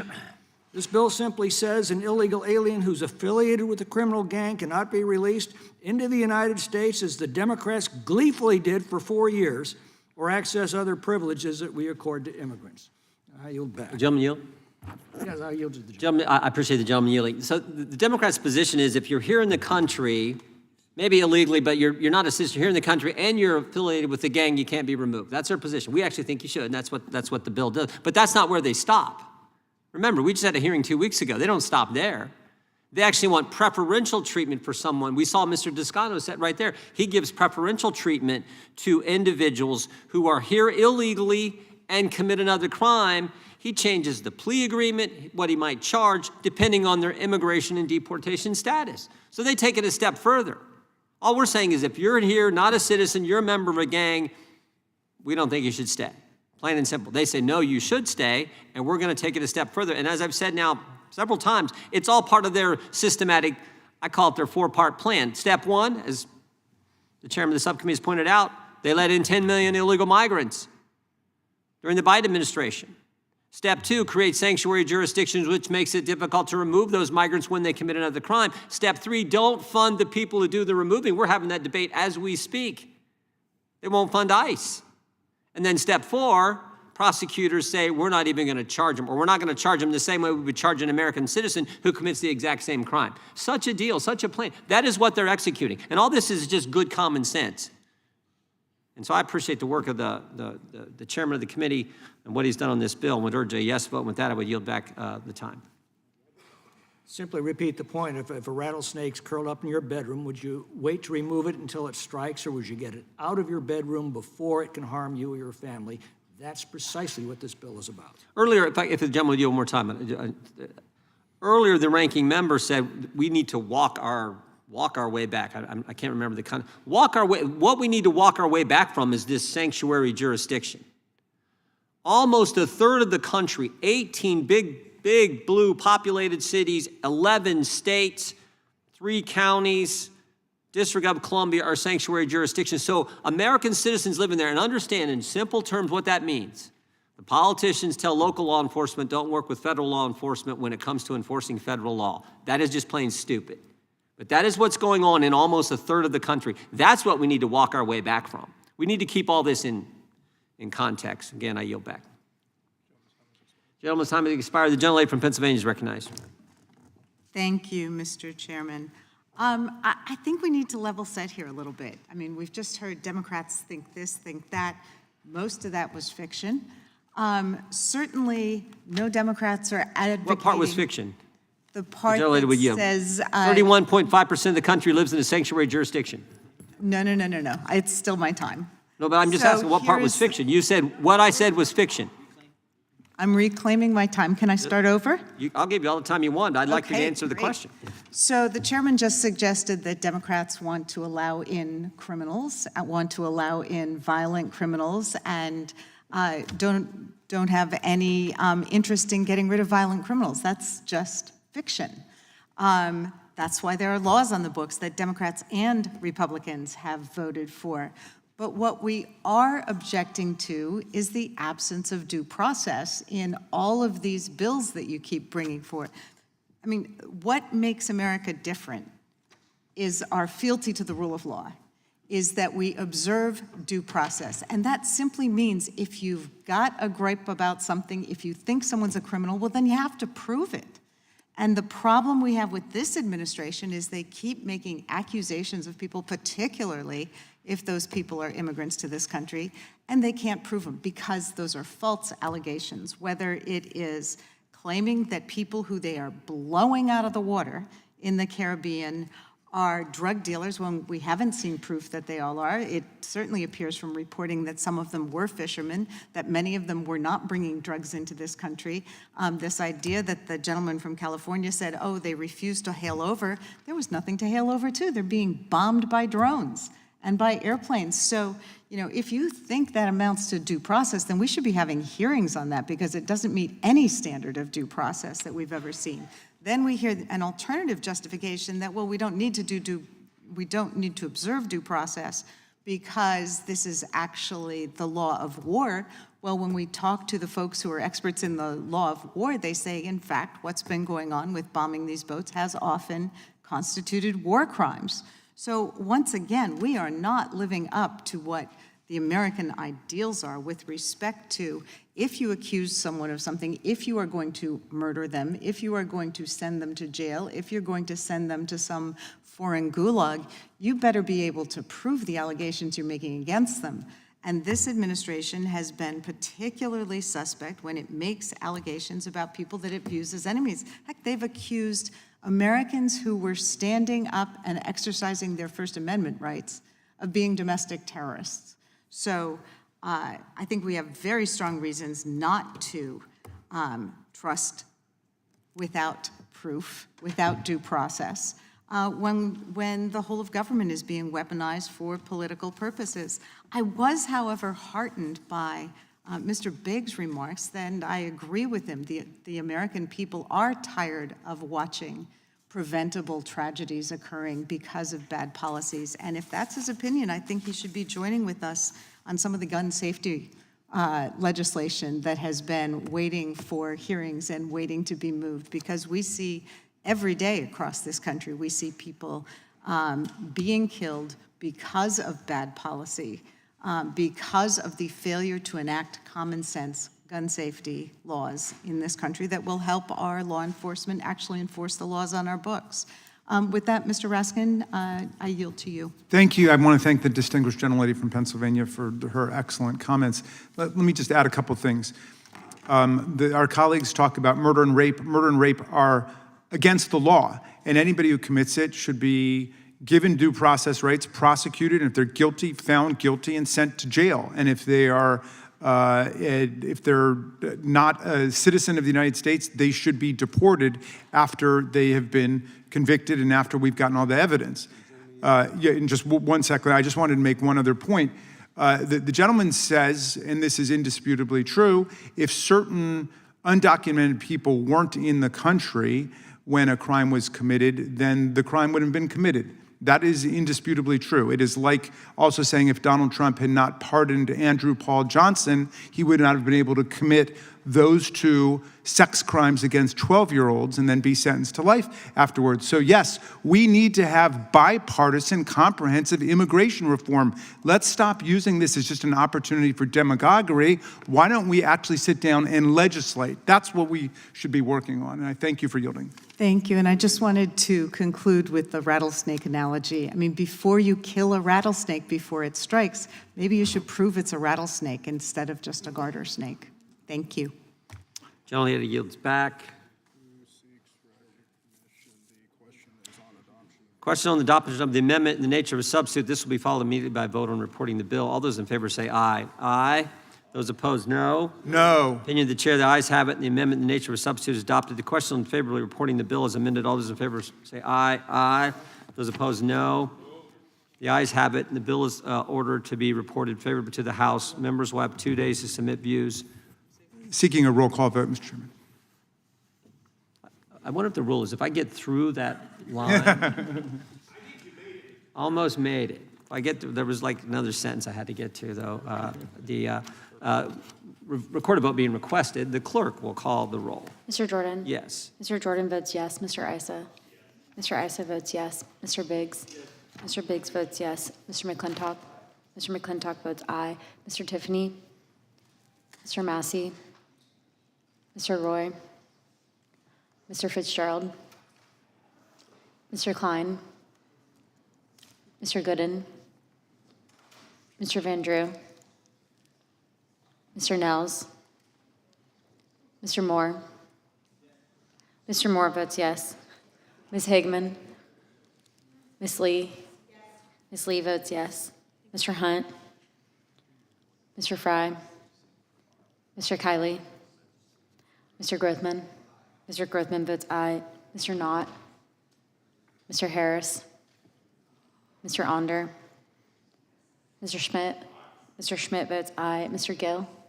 Mr. Gill votes yes. Mr. Baumgartner? Mr. Raskin? No. Mr. Raskin votes no. Mr. Nadler? No. Mr. Nadler votes no. Ms. Lofgren? Mr. Cohen? Mr. Cohen votes no. Mr. Johnson? Mr. Johnson votes no. Mr. Liu? Ms. Jayapal? Mr. Correa? Ms. Scanlon? Ms. Scanlon votes no. Mr. Neguse? Ms. McBath? Ms. Ross? Ms. Ballant? Ms. Ballant votes no. Mr. Garcia? Mr. Garcia votes no. Ms. Kamlager-Dove?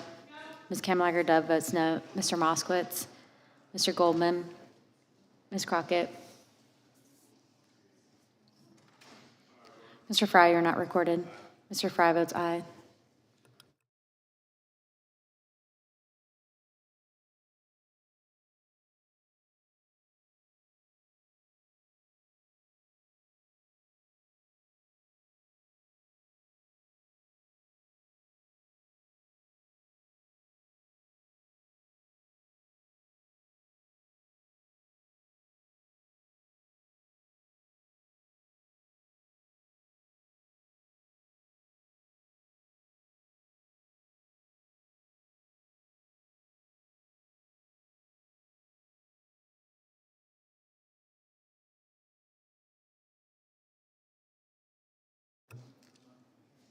Mr. Klein? Mr. Klein votes yes.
Gentleman from Carolina? Mr. Harris? Mr. Harris votes yes.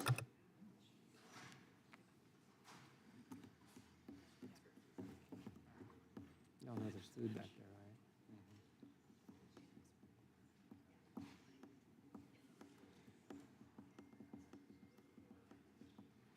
got to vote at 1:30?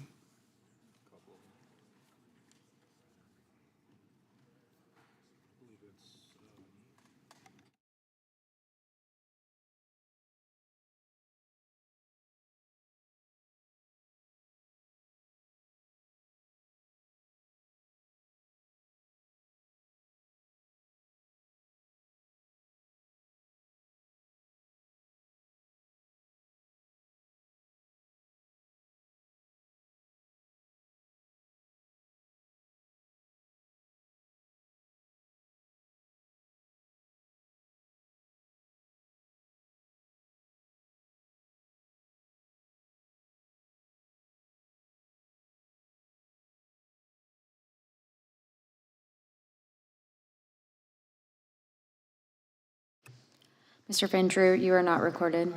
Mr. Van Drew votes yes.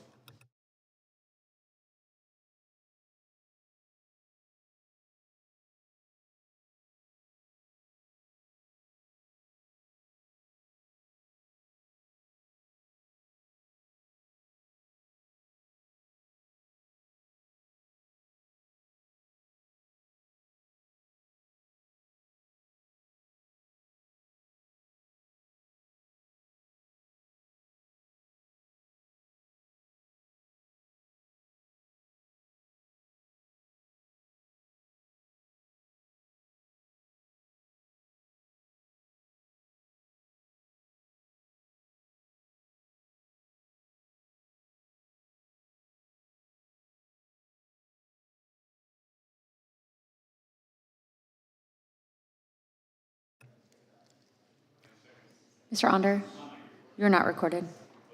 Mr. Onder votes yes.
Mr. Knott, you are not recorded. Yes.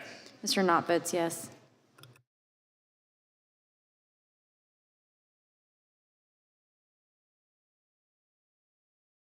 Clerk will report. Mr. Chairman, there are 15 ayes and 8 noes. The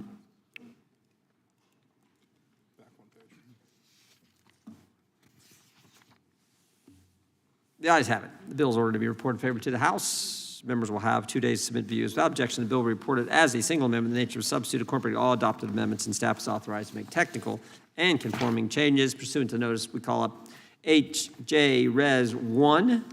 Wow. For purpose of markup, and move that the committee report it favorably to the House. The clerk will report the joint resolution. H.J. Res. 1. Without objection, the joint resolution will be considered as read and open for amendment at any point. The chair now recognizes the gentleman from Arizona, Mr. Biggs, for an opening statement. Thank you, Mr. Chairman. Founders built a system of checks and balances to protect the American people from concentrated power. They understood that liberty survives only when power is divided, restrained, and accountable. A central part of that design is the Supreme Court. Its duty is to defend the rights and freedoms of every American, not to serve as a political tool for any party or administration. Alexander Hamilton made this clear in the Federalist 78. He wrote that the court must remain independent from the political branches so it can stand as a barrier against unconstitutional acts. The judiciary was designed to be the quiet guardian of liberty, insulated from the passions of the moment, and be the weakest branch. Opposition to court packing is not new and not partisan. Justice Ruth Bader Ginsburg warned that court packing was a, quote, bad idea, close quote, and that, quote, if anything would make the court look partisan, it would be that, close quote. Justice Stephen Breyer called court packing a structural alteration that would erode trust in the judiciary and reminded his own party, quote, what goes around comes around, close quote. Even President Biden, back in the day when he still believed in judicial independence, called FDR's court packing plan a bonehead idea and a terrible, terrible mistake that threatened the independence of the Supreme Court. Now that's something that President Biden said that I could really agree with. President Biden's own Supreme Court commission refused to endorse court packing. The commission admitted that it was divided on expansion and warned that adding seats would undermine the court's legitimacy and damage democratic values. They concluded that the risks of court expansion were considerable, including the likelihood that it would erode, not restore, public trust. Court packing is a direct assault on that independence. It is an attack on the Constitution itself. It is an attempt to turn the Supreme Court into an extension of political power rather than a check on it. We must ask a simple question. How can the Supreme Court protect Americans from government overreach if the same government can pack the court whenever it dislikes a ruling? How can the court restrain unconstitutional power if it can be punished for doing its job?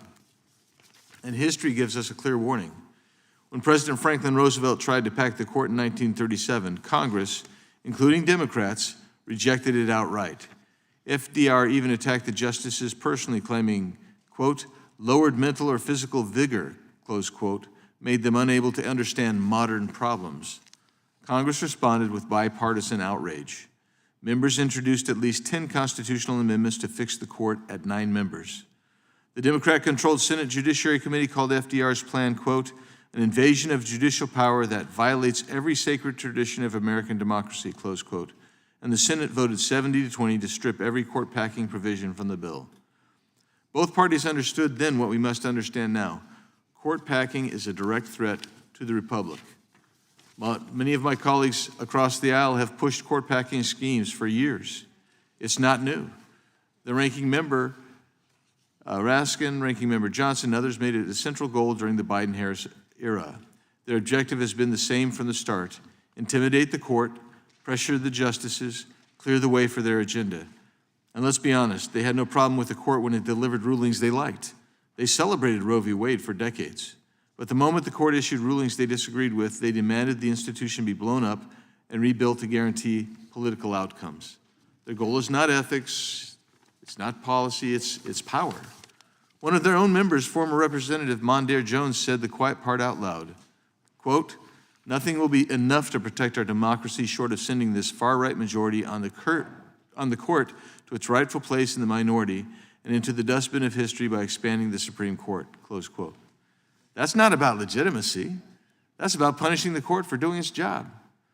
After the Dobbs decision, Democrats held hearings designed to delegitimize the court and inflame their base. They claimed other rights, interracial marriage, same-sex marriage, contraception, were at risk, even though the Dobbs majority explicitly stated otherwise. They used the hearing to launch personal attacks on Justice Thomas for expressing views he has held for decades. Some even insinuated he omitted Loving versus Virginia because of his interracial marriage, a disgraceful and baseless smear. This is not about protecting rights. That was about intimidating the court and rallying the far left. And look at Virginia, one ruling they did not like, and Democrats immediately called for wiping out the entire state Supreme Court. That's not reform, that's retaliation. They're not defending an institution, they're pursuing raw power, and they're willing to tear down every guardrail the founders put in place to get it. We have watched Democrats on this committee launch personal attacks and smear campaigns against sitting justices. They have questioned their integrity, their families, their faith, their right to serve, their qualifications. They've done this not because of ethics, but because they want political outcomes. Their reckless rhetoric has consequences, very real consequences. A left-wing radical was arrested outside Justice Kavanaugh's home, armed and prepared to assassinate him. Law enforcement stopped him, but Democrats' dangerous words helped fuel that attempt. Their attacks created an environment where violence became thinkable. And we have seen the same pattern in the repeated attempts by radical leftists to assassinate President Trump not once, not twice, but at least 3 times. This is what happens when extremists put power above country, when they treat political opponents as enemies, when they tell their supporters that institutions must be destroyed if they stand in the way. This assault on the Supreme Court must stop. This assault on the Constitution must stop. Democrats' efforts to pack the court, impose political ethics codes, or force term or age limits on justices are all part of the same campaign. They want to weaken the judiciary. They want to silence constitutional limitations on their power. They want a court that obeys them, not the Constitution.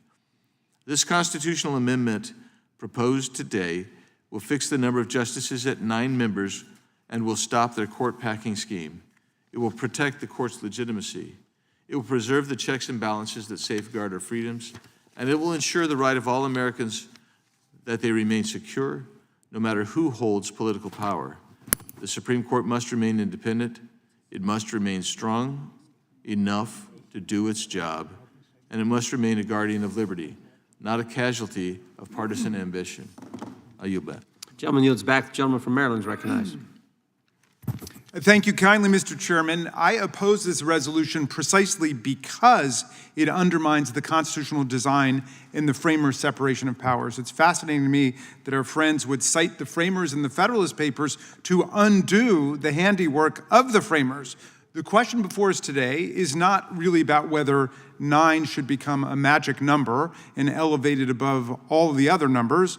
It's about whether this Congress, which has already surrendered congressional war powers, congressional taxing and tariff powers, and congressional spending powers to a president clearly desiring to be a king, should now permanently relinquish another constitutional power that we've got, that the framers endowed us with in Article 1 of the Constitution. The framers understood that the more a president seeks to expand his powers, the more important it is for the other branches of government, Congress and the judiciary, to exercise our own powers to serve as a structural check on an imperious and rapacious executive branch. That's why we've got the power of impeachment and trial, conviction, removal, and permanent disqualification. We've got the power of oversight.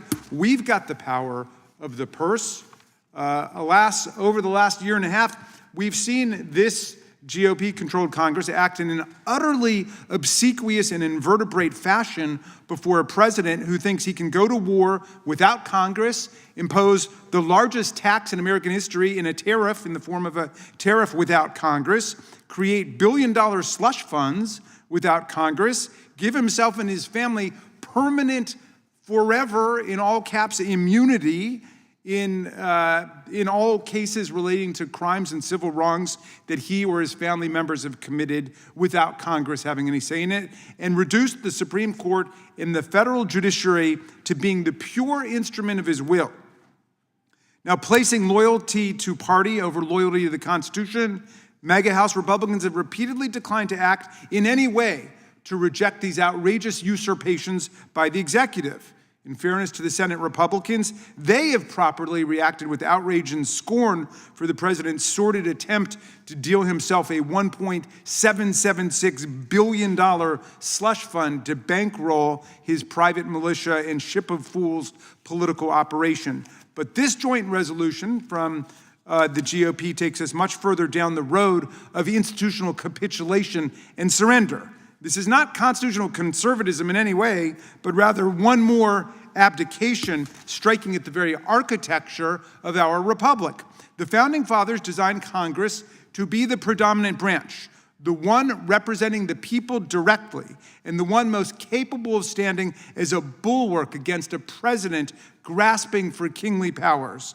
As the people's representatives, we are meant to protect the Constitution, not surrender its authority whenever a president likes his particular stacking and packing of power on the Supreme Court and wants to freeze it into place for all time. But that's what the administration now demands, and our colleagues fall into line like good foot soldiers, proactively and permanently ceding another one of Congress's powers to the presidential will for no good reason. Over the course of our history, Congress has repeatedly exercised its authority to change the size, the structure, the jurisdiction, and other aspects of the Supreme Court and the federal judiciary, and for a variety of reasons. The Judiciary Act of 1789 established the first Supreme Court with 6 justices. I guess that would have been unlawful and not to the liking of our friends. Then in 1801, President John Adams and Congress shrank the size of the court from 6 to 5. To limit President Jefferson's ability to make appointments. I guess that would have been unconstitutional too. But when President Jefferson and his Republican majority came into power, they restored the 6th seat. In 1807, Congress expanded the size of the court to 7 seats when it created the 7th Circuit Court of Appeals. And that became the pattern then. There should be 1 justice for each federal circuit. Again, in 1837, Congress expanded the number of federal circuits to 9 and the corresponding additional 2 seats to the court, bringing the total number to 9. In 1863, Congress briefly added a 10th circuit and, of course, added a 10th justice, giving President Lincoln another justice to appoint. In 1866, Congress abolished that 10th circuit and then reduced the size of the court to 7 justices. Congress did that to deny President Andrew Johnson the ability to nominate justices who might undermine Reconstruction with him. Again, in 1869, President Grant increased the court to 9 with another Judiciary Act, which set the number at 9 justices for 9 circuits, matching the number of justices again for the number of circuits. The court remained here until Senate Republicans changed the size of the court again in 2016. Let's see, wait, what was, I'm sorry. Oh, with Merrick Garland, yes. And we were down to 8 without Merrick Garland by blocking the filling of that Supreme Court seat. So why would we propose a constitutional amendment now, after this history, to tie our own hands in the hands of every future Congress? What's going on? Well, the resolution is obviously meant to cement into place a profoundly lopsided and partisan Supreme Court that was successfully stacked and packed, gerrymandered and engineered by Mitch McConnell after the deaths of Justice Scalia and Justice Ginsburg. In the former case, when President Obama nominated Merrick Garland, one of the most qualified people ever to be nominated to serve, being the Chief Judge of the D.C. Circuit, to fill the seat, McConnell did not even allow hearings, much less a vote, a full 11 months before the next election, because he said that the people should decide. Well, of course, the people had decided in electing President Obama to one of those genuine 4-year presidential terms.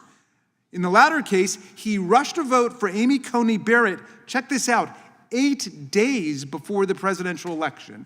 And he wouldn't allow hearings or a vote in the case of Merrick Garland's nomination 11 months before. So give me a break with all the talk about court packing. The court has been packed.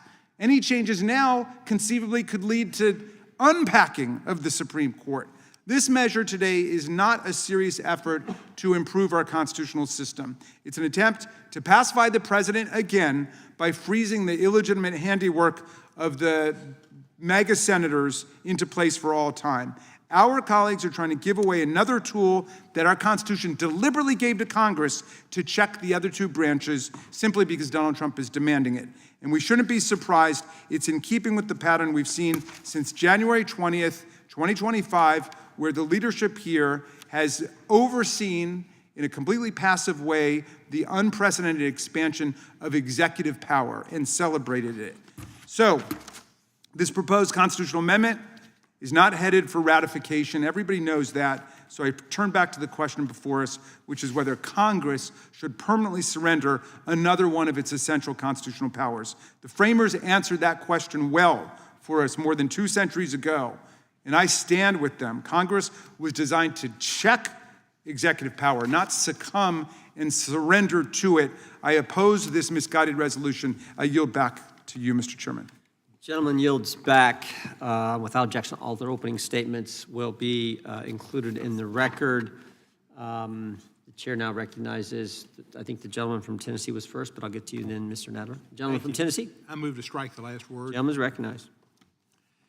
This committee has properly jurisdiction over constitutional amendments, of which I've had several over the years, dealing with pardon powers, dealing with emoluments clauses, and other areas where the president has trampled over our Constitution. It's a heavy responsibility to deal with constitutional amendments, and we should use it to address important structural reforms in our democracy, not to try to find political wedges. As Mr. Raskin has well pointed out, the number of justices on the Supreme Court is an historical artifact, not a component of our system of government. It's not the number that's important, it's that justices are impartial and act in accordance with the law. The justices on the Roberts Court, at least 6 of them, have it entirely wrong. They are supposed to have integrity, impartiality, fealty to the Constitution, and be unencumbered by the politics of the day. But today we have a court that refuses a binding code of ethics, even in the light of trips, multi tens of $1,000 trips to Asia, to hunting in Texas, all over the globe, and gifts to take care of justices' grandchildren, education, and their mothers' houses from private individuals. Those refusing to have a binding code of ethics has allowed Mr. Justice Roberts' wife to interview and sell for up to $100,000 spots in large law firms that practice before the Supreme Court as a recruiting fee that Chief Justice Roberts never disclosed, because they don't have a code of ethics, and they don't have ethics. The Supreme Court does not show ethics to the people and morality. They operate as a political arm. It undercuts our core and explicit constitutional principles, like that no one is above the law, and meddles in politics in pursuit of partisan interests. For years, I defended this court, particularly Chief Justice Roberts. I thought that despite the outrageous conduct of Justices Alito and Thomas, who took these trips all the time, that the Chief Justice really wanted to preserve the court as an institution, which he said. I thought he would be the one to stand up for the court. But the past several years have shown he's incapable of doing that or didn't want to do it. Like other justices, when they're sworn into office, they take 2 oaths, one a judicial oath and 2 an oath to the Constitution. And they swear to support and defend the Constitution of the United States. And they'll bear true faith and allegiance to that, and that they take the obligation freely without any mental reservation. That those oaths are taken, but Justice Roberts has not abided by it. He's lived up to neither. That's why I introduced 6 articles of impeachment on the Chief Justice. And I'd ask each member of this committee and each member possibly listening to join, because Chief Justice Roberts, unfortunately, deserves to be impeached and convicted and removed from the court because he has not done his duty and he's violated his oath. Article 1 of that resolution holds that he has enabled the court to become a political force and partial to specific partisan interests with unequal application of the law. He's interfered with elections. Article 2, he's violated the Constitution by creating a system that undermines the will of the people and can entrench minority rule, partisan gerrymandering. When Virginia passed a Democratic redistricting provision on the ballot in April, 7 or 8 days later, the Supreme Court released the Calais decision, which they could have done anytime since last October when they had the hearing. But instead, they released the Calais decision right after Virginia. If Justice Roberts caring about the institutional respect for the court, he would not have issued that opinion then when it interfered with elections that were going on in Tennessee, mine, Louisiana, Alabama, and other states. But he didn't care. He released it. If he didn't realize the public would think that was political, 7 days after Virginia, and just in time to get some things going in the South, where the former Confederate states could get rid of African-American districts, which they've been wanting to do forever, he was foolish and incapable of having his job and applying his oath properly. And then just this past week, he jumped up when Alabama wanted to move up and get a court that was different than the court that they had approved earlier with the 2 minority districts, and they said, oh, fine, do it. Let them run under the district where there's 1 minority district. They didn't care about the Purcell rule then, and he applies the Purcell rule when he wants to. They came up with something that let the president be immune from criminal liability, and they grabbed that out of their backsides. There's no place in the Constitution that would have allowed them, but they pulled it up because they wanted to take care of Trump. Gentleman's time has expired. So that's why I filed that resolution, and I urge people to support it, or Chief Justice Roberts to resign and get out of the seat that he can't hold properly. Gentleman's time is expired. Recognize the gentleman from Missouri, Mr. Schmidt. Kansas, sorry, Mr. Schmidt. Thank you, Mr. Chairman. That's the other Schmidt. He spells both of his names wrong. He's in the wrong body. But other than that, it's all good. Mr. Chairman, thank you. I want to thank you for sponsoring this amendment. Thank the chairman of the full committee for teeing it up first for hearing in subcommittee and now for action today. Before I was in this role, when I was Attorney General in Kansas, I was one of the original supporters of the so-called Keep 9 movement, one of the first to lend my name to it. I think we ought to ask the people of this country through the constitutional amendment process whether they want to take off the playing field the possibility of expanding the court for the purpose of stacking its membership to try to influence the outcome of its decisions as a tool for an aggrieved political party, either party, to use when at that moment in history the court's decisions are not going as that party would prefer. This discussion in this committee today is nothing new in our history. We've had these same debates since the founding. We've had them throughout our history. John Marshall has made his decision, now let him enforce it. We had this debate in the 1930s. I always get a little bit of a chuckle when people talk about kings and no kings. I mean, my goodness, we had to ask the people whether they wanted to amend the Constitution, changing the original framework, I would say to my friends on the other side. That's what the amendment process is about, in order to prevent a president at that time, who many in the public called a king, from seeking re-election yet again, 4 terms.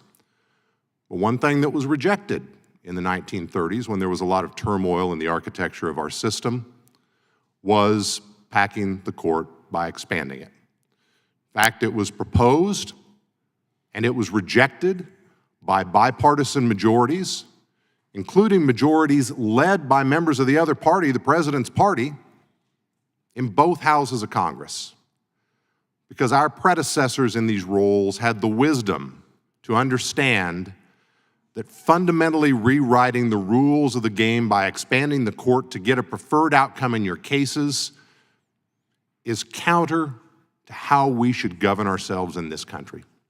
It's not only just not fair, it's unwise.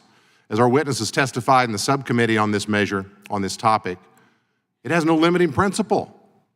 If you expand from 9 to 10 to 13 today because one faction in our country wants it when a different faction is in power, what's to stop them from expanding to 15 or 20 in order to get their preferred outcome? We have settled at 9 justices for the majority of our country's history. As our friend, the ranking member, said in his exposition on the history of this issue, we've been at 9 since just after the Civil War. That's prudent. It works. Justices of both philosophies, appointed by presidents of both parties, have said 9's a good number. You ought to stay there. This proposed constitutional amendment asks the people of the United States, through the constitutional amendment process, whether they want to keep 9 as the magic number, to use the phrase of my friend on the other side, that is not only exactly what this debate is about, it's all this debate is about. All of these other discussions, grievances with the court, they may have their day. People can propose what they want. We can debate and vote. But that's not today. This is about whether or not people ought to be asked if they want our Constitution to set the size of the court at 9, to take away the temptation of politicians in the heat of the moment to stack the court with new members to get their preferred outcome on issues that are important to them. I think we ought to ask the people if that's what they want. I think we ought to advance this amendment. I want to thank you, Mr. Chairman, for bringing it forward. I urge my colleagues to support it. Let's get it on the floor. Let's get it out of the chamber. Let's get it out to the states. And let's let our people decide what they want their government to look like. I yield back. You yield to me, sir? Will you? Yes, absolutely. Thank you. So the argument has been made that this court is already packed with judges loyal to President Trump and is intent on remaking wide swaths of law. But it seems my Democrat colleagues have some amnesia there. Just in this term, Supreme Court overturned President Trump's signature bill on tariffs. It stopped his National Guard deployments to U.S. cities. So there's some independence there. You can laugh as you will, but the reality is this court is a neutral, responsible arbiter and overturns precedent less often and rules unanimously more often than any of its historical predecessors. I yield back. Mr. Chairman, do I have any time to reclaim? Or am I done? I haven't watched the clock. Yeah, you're out of time. Well, then I won't reclaim it. Thank you. I think gentleman from New York, Mr. Nadler. Yeah. Thank you, Mr. Chairman. Let me start by saying I resent you for calling me a liar. I saw what I saw in Delaney Hall. Congressman Goldman and I were together, and we saw what we saw. I didn't even mention that they told us that there was medical staff available, doctors, from 9 to 5, Monday through Friday, and we were there from 3 to 5 on Wednesday, and there was no doctor there. We saw the maggoty food. So I resent you calling me a liar unless you've been in Delaney Hall. Secondly, to the subject of the bill. Since taking office, the Trump administration sought to tear apart our democratic institutions through unlawful and unconstitutional actions. The Roberts Court has acted as a rubber stamp. Across 245 federal court orders, challenges to the Trump administration prevailed 59% of the time. At the circuit level, the challenges prevailed 54% of the time. Despite this adherence to the rule of law by the lower courts, the Supreme Court appears to be the most dependable venue for reviving Trump's authoritarian actions. Let me put this into a historical context. The Dred Scott decision was probably the most despicable decision in American history, in which Justice Taney and the Supreme Court declared that black people had no rights which a white man was bound to respect. We had a civil war. Congress passed the 13th Amendment and the 14th Amendment and the 15th Amendment, the latter specifically giving black people the right to vote. Black men, the right to vote. The court and the Congress passed the 1875 Civil Rights Act to give substance to that. The court immediately declared the 1875 law unconstitutional, civil rights law unconstitutional, and you had the first redemption, where black people were robbed of all their rights. And then you had Plessy versus Ferguson, which continued in that. And then we had the Warren Court, which finally, after all those years, starting in 1965 or 1954, started restoring those rights. And you had the Civil Rights Act and the Voting Rights Act of 1965 and 1968, restoring, guaranteeing voting rights. But then you had a series of Supreme Court decisions, ending with Louisiana versus Calais, which is a second redemption, effectively repealing the protections for black voting rights. And that's this court. And what a disgusting court it is, right in the tradition of the court which issued Dred Scott. But to the substance of the bill before us, the constitutional amendment, as the ranking member mentioned, the size of the Supreme Court has been altered from time to time by Congress. Historically, the idea was to have one justice for each circuit. We now have 13 circuits. Some justices are doing double duty, and it's very difficult. We should have 13 justices, as we historically have, for one for each circuit, and that should be restored. This constitutional amendment has no purpose other than an obviously partisan purpose to lock in the current right-wing majority on the Supreme Court, and also, aside from all the arguments on the merits, why would you waste our time knowing perfectly well you're not going to get two-thirds vote in the House and two-thirds in the Senate? It's a total waste of time, as well as being protective of a court that deprives people of civil rights in every conceivable respect. I yield back.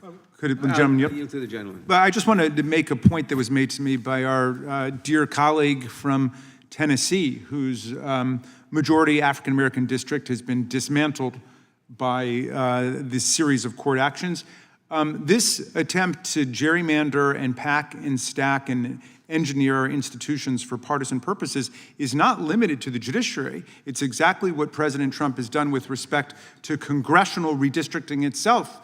We had always thought we were bound by the 10-year redistricting principle, but now suddenly the president has plunged us into this mid-decade Texas chainsaw gerrymander massacre. And all over the country, we have an attack on the majority African-American districts and on people's right to vote. So it's very much in the same vein, and I thank you for yielding. I yield back. Gentleman yields back.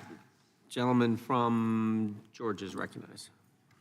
Thank you, Mr. Chairman. I move to strike the last word. It is rich that MAGA Republicans are standing before the American people pretending to be guardians of judicial integrity. For decades, however, these same Republicans, aiding greedy, selfish, billionaire fraudsters and polluters, and fat cat multinational corporate interests, have spent billions of dollars to build a Supreme Court that protects their financial interests while taking away our right to vote and our reproductive freedom. And they got the Supreme Court that they've paid for, the Roberts Court, which has opened the floodgates to unlimited dark money in our political system, empowering billionaires and oligarchs like Elon Musk, the Koch brothers, Leonard Leo, Harlan Crow, and other powerful special interests to distort and corrupt our political system and to reshape the United States Supreme Court, all the while they're drowning out the voices of ordinary Americans.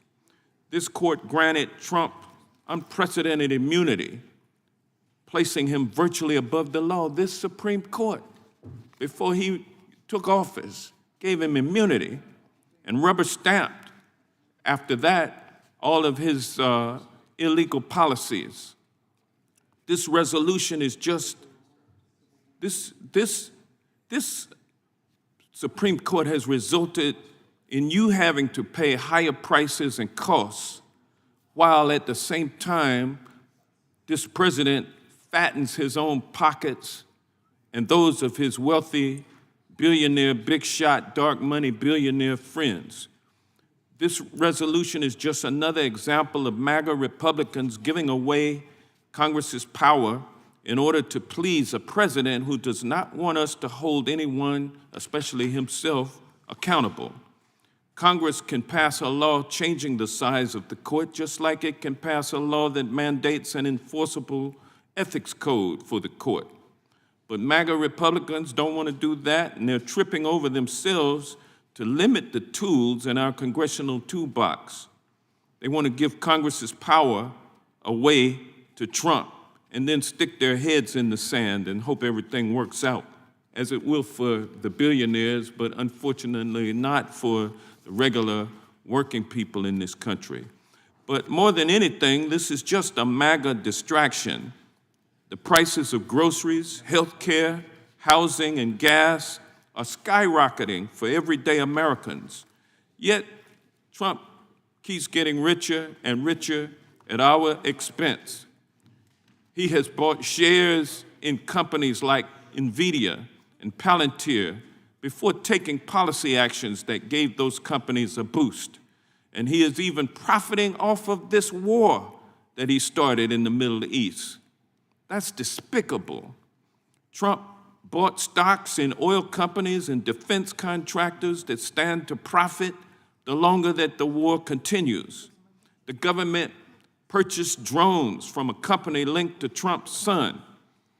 And the White House directly intervened before the government made a $620 million loan. The Defense Department actually made a $620 million loan. What is the Defense Department doing making a loan? And it going into a startup linked to the president's son, Donald Trump Jr. So don't be distracted by gambits like this. A constitutional amendment requires 2/3 of the House and Senate and 3/4 of the states to ratify it. And we all know that that's not going to happen here. This is just another way for Trump and his MAGA allies, including those here on this panel. It's an effort to destruct and distract from the corruption and the chaos. Because I believe we have a role to play in ensuring the public can trust our Supreme Court, I urge my colleagues not to give away Congress's power. And because we need to focus on what matters to the American people, I urge my MAGA colleagues to reject this cynical resolution, as I know all Democrats will do on this panel, and let's just get to work trying to help make life more affordable for Americans. And with that, I'll yield back. Gentleman yields back. We got a number of folks in the queue. I think it's the gentleman from Texas, then we'll come to Vermont. Gentleman from Texas. It is, it's hard to imagine how you can argue with a straight face that this is what we should be doing in this moment or ever. You see, because this is the same time as you heard an emotional Representative Cohen. Now, Representative Cohen is a white man, but in Memphis, Tennessee, the district that he represents, it is a majority black district, and black folk decided that he should be in Congress and be their voice. When you look at what they are proposing to do in Georgia, where it's my understanding that they plan to go after Lucy McBath's seat yet again, when you look at the type of seat that Hank Johnson currently sits in, it is also a VRA district. When you look at the state that they started in, Texas, they decided to go after majority-minority districts to the extent that 2 black incumbents down in Houston just went head-to-head for a seat in which only one would survive. We know that there are currently debates taking place because Debbie Wasserman Schultz is now wanting to run in one of the few VRA districts that is left so that black people can have representation. You see, the reason that y'all want to do this right now isn't because you're afraid that we are after a power grab. It's because you want to lock in this racist agenda for decades to come. Because that's exactly who this court is. This court is racist, this court is immoral, and this court lacks any semblance of ethics. The fact that this court just on last night decided that they want to go after yet another Alabama seat, and then they decided to throw out the votes of the voters in Louisiana because they decided that they wanted to go after yet another black seat in Louisiana. The fact that Virginia decided to stand up and fight back, and it was this same Supreme Court that decided, forget the will of the people and the fact that they voted, we're going to throw that out. This isn't what democracy is supposed to be. So let me be clear about a couple of things. Number one, the court absolutely needs to be expanded because it's been expanded in the past. And yes, it makes sense. If we have 13 circuit courts, then we should have 13 judges. But let's just pretend that the size of America was the same. Let's pretend that the complexity of the cases was the same as it was when we originally got the 9. Let's pretend all those things. I would still argue that it is time to not only expand the court, to introduce some form of ethics and to put term limits on, because you have bad actors like Mitch McConnell. This court was packed by the Republicans, and that is the reason you don't want it unpacked. You see, as a trained attorney, I don't understand how the very same court could say that in the state of Texas, 4 days before we were to have the end of filing, it is too close to the end of filing, and so therefore, we've got to go ahead and go forward with these intentionally discriminatory maps. And these are the words and the characterization of a Trump-appointed justice. It's got to be bad when a Trump-appointed justice decides that something is racist and is willing to call a thing and put it into writing, but they did that. They didn't just say it. They laid it out in an opinion that was more than 100 pages long. But this very same court will decide that after votes have been cast to throw those votes out. The reason that we need to do something about this court is because this court has decided that it will bend to the will of a wannabe king. We have never in the history of this country needed a court to say that absolute immunity should be given to a president, because historically we don't actually keep criminals in the presidency.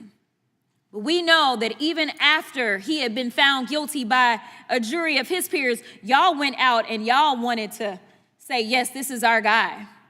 The same way that right now in the state of Texas for the Texas Senate race, I'm sure all of y'all will line up behind that criminal as well. So I don't want to hear about law and order. I don't want to hear about this is the right thing to do. Just be honest about what it is, because y'all are basically saying that we're stupid. You're playing in our faces. We know that this is about locking in this agenda because you will never do right by the people. The reason that we have elections is because the people are supposed to decide whether or not your policies are actually working for them. But because you have killed our economy, because we are sitting in the midst of an unconstitutional, unlawful war, because we have a president that is lining his pockets and the pockets of his friends and his families in violation of the Emoluments Clause and so many other laws. Y'all want to lock in absolute power by any means necessary. And the last thing that I'll say is I got to respect your gangster, because that's exactly how y'all are acting, like real gangsters. Y'all are mobbing out.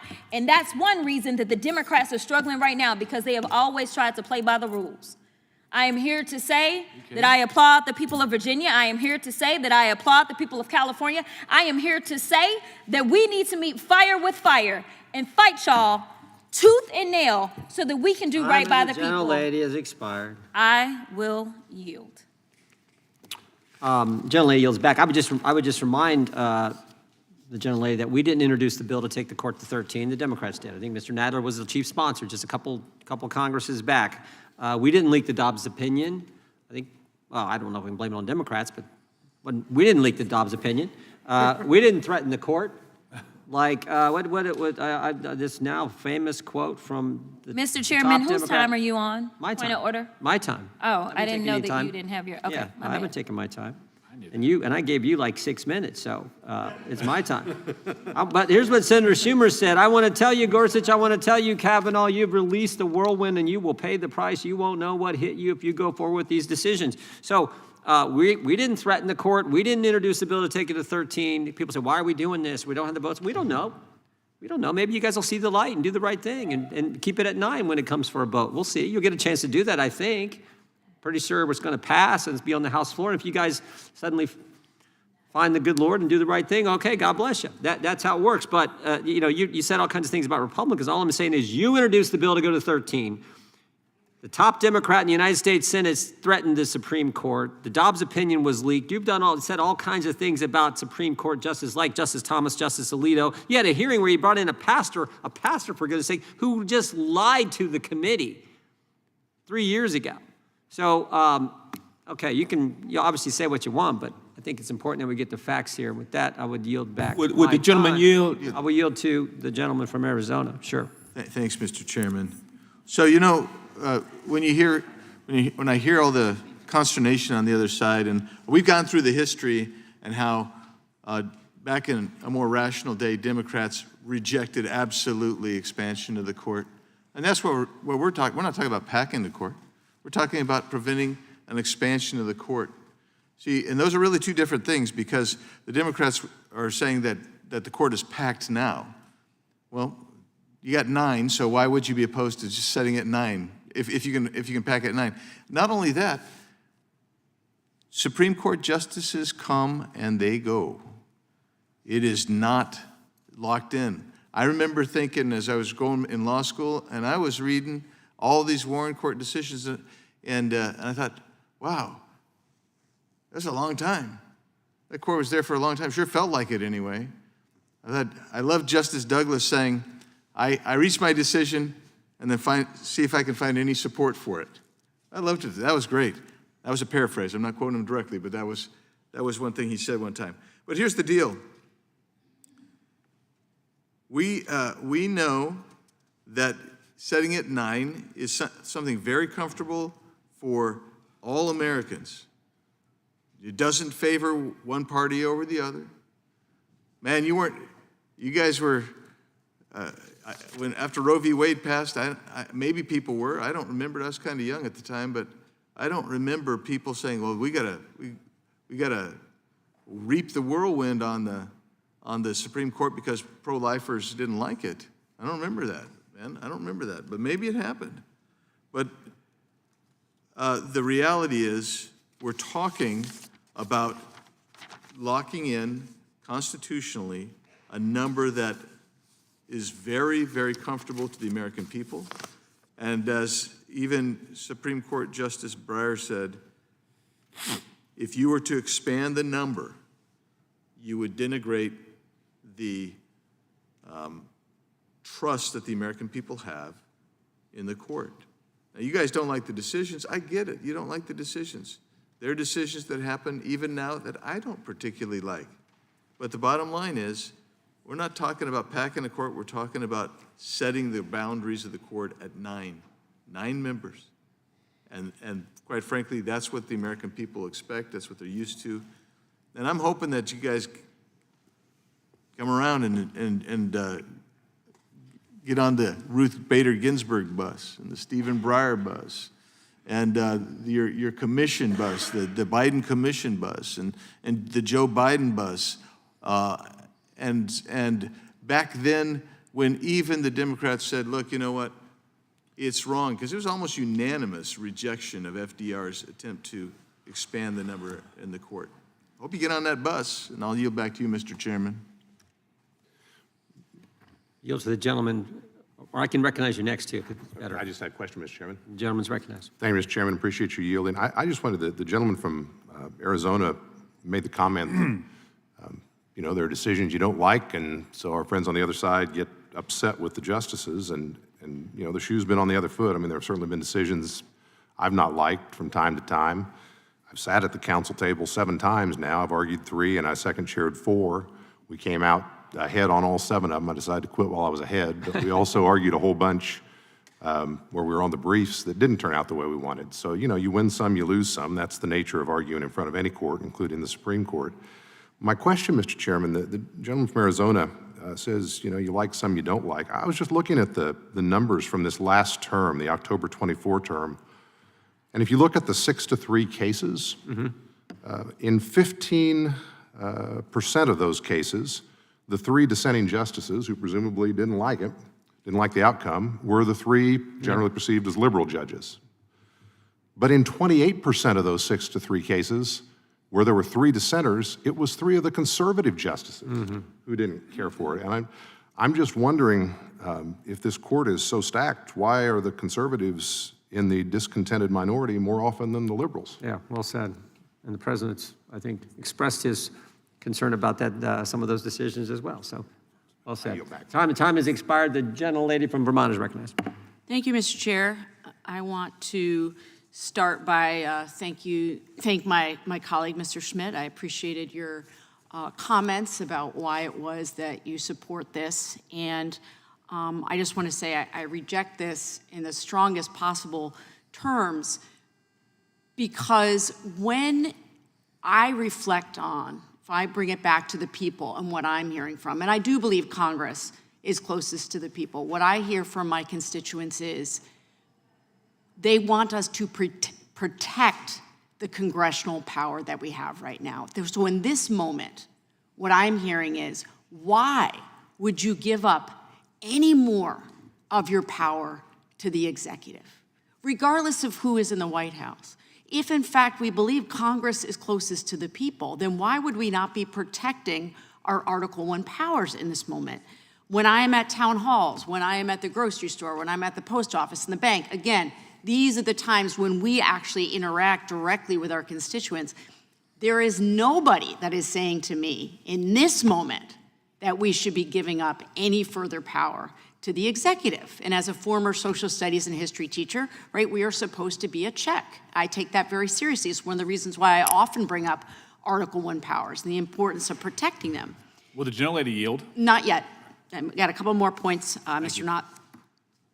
And I wanted to speak to something that my colleague, Mr. Biggs, said about issues around trust of this Supreme Court. And when you look at polling over the last year, whether it's Quinnipiac, whether it's Yahoo, whether it's Gallup, consistently a strong majority in this country actually does not have faith and confidence in the Supreme Court right now. Some of that is over the fact that they did pass ethics, an ethics code finally in 2023 with absolutely no mechanism to enforce it. There is no explicit mechanism for them to do anything once they have found that they are violating their own ethics code. And so strong majorities, depending on the poll, between 63 and 74% of Americans saying, we actually don't trust in this court right now. So in this moment, I don't see why we as Congress would be giving up a tool that we have in our toolbox. Not saying that we're going to use it. This isn't the moment for us to be contemplating giving up any more power to the executive. And I yield to Mr. Knott for a question. Yes, just as a broader point, I fully support your desire to pull back power from the executive. And I'm curious, one topic that I'm most interested in is pulling back the sort of unchecked executive authority in the rulemaking process. Mm-hmm. Is there any bandwidth with you or your colleagues to engage on some type of mechanism to pull approval of rulemaking back to Congress from agencies, whether it be IRS, EPA, otherwise, that have really far-reaching effects? Because I agree with you. We as a body have given far too much authority to the executive, and I would like to pull some of that back. I appreciate that, and I see that the ranking member would like to weigh in here. I would love to work with you on that, Mr. Knott. Yes, sir. But would love to. Absolutely. I yield back. Gentlelady yields back. We do have, I think we have an amendment. Yes. So maybe we'll have you offer that. I do know we, votes have been called, right? Yes. Yeah. So let's maybe get the amendment. We can do a little debate and then. I have an amendment at the desk. Okay. Clerk will report. Point of order being reserved by gentleman from Arizona. Amendment to H.J. Res. 1. Without objection, offered the by- amendment will be considered as read. The gentleman is recognized to explain the amendment. Thank you. Could I just see the text of it? Okay. The amendment reads simply, I guess the base text says that the number of Supreme Court justices shall be limited for all time to 9, and the amendment says unless each circuit is not represented, in which case an additional number of justices equal to the number of unrepresented circuits may be added by Congress. And the reason for this, Mr. Chairman, we've raised this before, is that the number of Supreme Court justices has historically been tied to the federal circuits, and that's where the phrase circuit riding comes from. Each justice used to go back to their circuits and then handle a series of emergency petitions, administrative matters, and so on. That continues to be the case today, where each individual Supreme Court justice is assigned to a particular federal circuit for the purpose of handling emergency applications and administrative matters such as motions for extensions of time, bail and release orders, injunctions and other emergency applications, motions for a stay of execution, and other motions relating to the death penalty. So all this says is that that you guys have a presumption for the magical number 9, but we shouldn't be confined to 9 when we have at least 4 federal circuits who are not represented. And I would consider it an emergency situation today, Mr. Chairman. There are 4 federal circuits, the 1st, the 6th, the 8th, and the 9th, covering 242 million people, where there is not a single justice who comes from there. 7 justices come from either the New York metropolitan New Jersey area or Washington, D.C. 7 of the 9. There are only 3 law schools that are represented on the Supreme Court today: Harvard Law School, Yale Law School, and Notre Dame, because of Justice Barrett. There's this overwhelming coastal domination of the Supreme Court. Let's take the 6th Circuit, which is your circuit, Mr. Chairman, that includes not just Ohio, but Michigan, Tennessee, and Kentucky. Millions of people live there. There's not a single justice on the court. And I don't know how a member can go back to their own constituency, their own state, and say there's nobody on the Supreme Court who comes from the great law schools in Ohio. There's nobody who comes out of the 6th Circuit itself. There's nobody who's been a federal district court judge in Kentucky, Michigan, Ohio, or Tennessee who's made it up to the Supreme Court. It continues to be the domination of this eastern coastal elite, which continues to give us pro-Wall Street corporate rulings one after another. So why would we cement into place the historical contingency of 9 justices when the vast majority of the American people are not represented on the Supreme Court? You know, the Federal Reserve Board also has an explicit geographic representation requirement, and precisely because lawmakers recognized that placing a single central bank in Washington, D.C. or New York would propound this kind of geographic bias and preference. So to build public trust, they said that a new system needed regional representation and independence and coordination, and that's why there are 12 banks regionally, and there also is a geographic representation requirement on the central bank. And I think that we need to think of the Supreme Court in those terms, and that's rooted in the history of the Supreme Court precisely because of the circuit riding duties that each justice had. So a number of the justices happen to live in my district, including Justice Gorsuch, Justice Kavanaugh, Justice Jackson. There might even be some more. So we know that there's a concentration coming from the D.C. Circuit, from the 2nd Circuit out of New York and New Jersey. But why? Don't we have a big country, and can't we find superb legal talent from all over America to do it? So in any event, if you prefer 9, I mean, we don't think we need to monkey with the handiwork of the framers, but if you think you need 9, at least you should account for the possibility that people from your own federal circuits should have a place on the Supreme Court. And I yield back to you, Gentleman yields back. This gentleman insists. The gentleman withdraws his I'll withdraw my point of order, sir. point of order. Gentlelady from Wyoming is recognized. Thank you. Just in order to respond to that, to this particular amendment, wow, these aren't lawmakers. They interpret and apply the laws that we pass in the Constitution. It doesn't matter if they're from Nebraska or Ohio or California or Wyoming. Federal law is federal law. That's what they're applying. That's what they are interpreting. I'm just kind of stunned that that would be the argument that would be made. I think that it is critically important that we have this particular amendment for the specific reason that it is the Democrats that have repeatedly stated that they want to stack the court, not because the decisions of the court are wrong. In fact, as I listen to the debate that has taken place today, there's very little discussion about the actual substance of the decisions that have been issued by the United States Supreme Court, whether it is the Sackett decision involving the Clean Water Act, or, well, Roe versus Wade, because they're obsessed with abortion and killing babies. But other than that one, they don't really talk about the substance of the decisions that they seem to dislike, but that have been issued by the United States Supreme Court. It is instead name-calling and attacks, personal attacks, collective attacks, MAGA.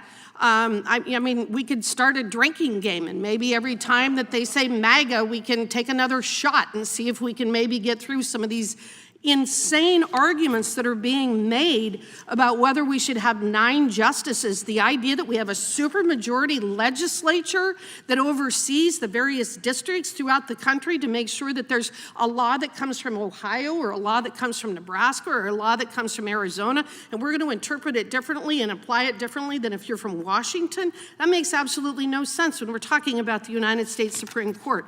I want to give you a couple quotes. There's a commission that was done by the Presidential Commission by President Biden. They actually recognize the risks associated with the Democrats' drumbeat of packing the court every time there is a decision that is issued with which they disagree. And what they stated is actually there is a profound disagreement over whether court expansion at this moment in time would be wise. We know that it wouldn't be wise because we know the purpose of the court expansion drumbeat is to nullify constitutionally, statutorily based decisions that are issued by the Supreme Court that the other side disagrees with. That is the bottom line about this discussion. Are there times when the Supreme Court disagrees with me or I disagree with what the Supreme Court has said? Absolutely. But I don't turn around and say, well, we got to get rid of them. That's a totalitarian, despotic way of looking at what our judicial system is. We have Article 1, Article 2, and Article 3 for a reason. Article 3 covers the judiciary. We are not supposed to be interfering, and every time that the Democrats attack these justices personally, they put them at physical risk, in addition to which they are sending a message of, if you don't do what we want, we are going to continue to attack you.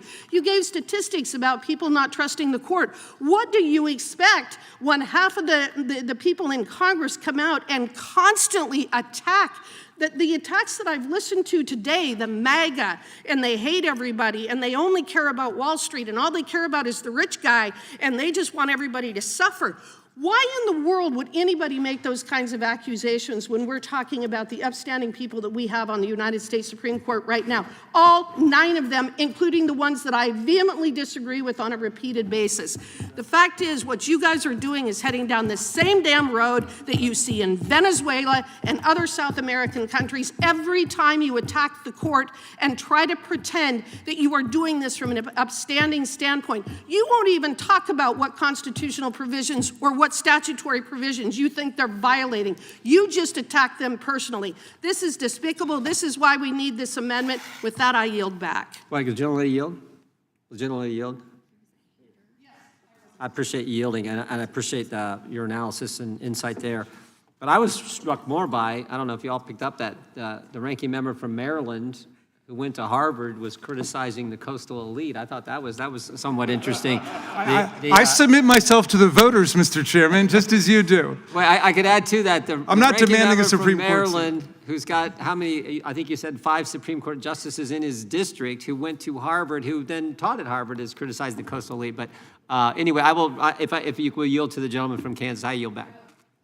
Thank you, Mr. Chairman, and I appreciate my colleague from Wyoming. I was just observing, I'm looking at the amendment, and it doesn't actually do anything. I mean, it just locks in basically the status quo, because Congress can change by statute the number of circuits, which then would change the number of justices. So it doesn't really do anything. I suppose the one thing it does do is it injects into the Constitution this whole concept of a circuit court, which isn't there now. It's created by Congress, and I think that strikes me as a little bit contrary to what I thought my friend from Maryland was arguing before, which was we shouldn't change the architecture. But nonetheless, that's beside the point.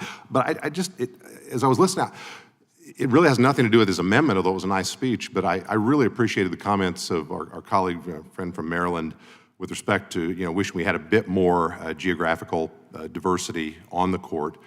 I've made that argument before, I believe it, and I didn't know my friend from Maryland at the time of the first Trump administration. We hadn't served together or met, but I'm wondering if he shared my glee when President Trump appointed Justice Gorsuch, who came from Colorado and was from my home circuit, the 10th Circuit, and seems to satisfy, one of the critiques he has.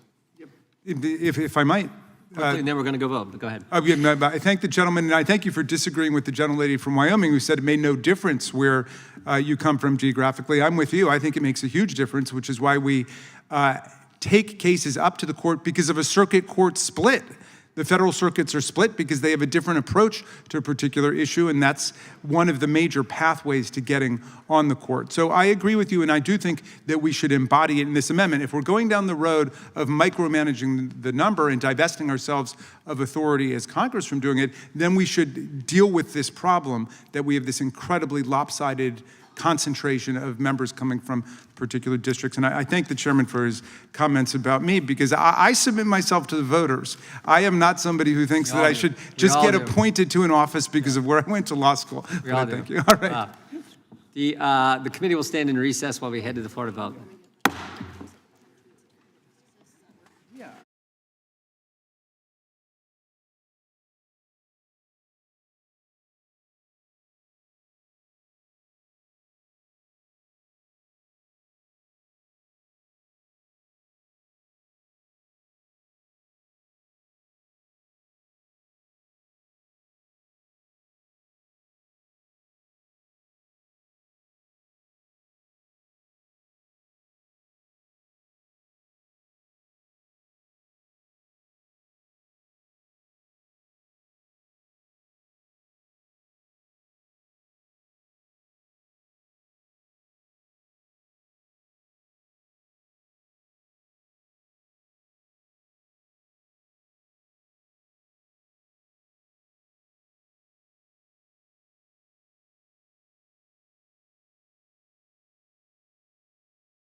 We'll come to order.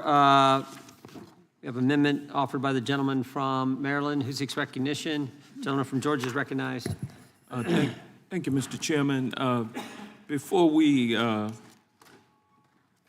left out to go vote, I was kind of reminded of my years in middle school, junior high school, we used to call it.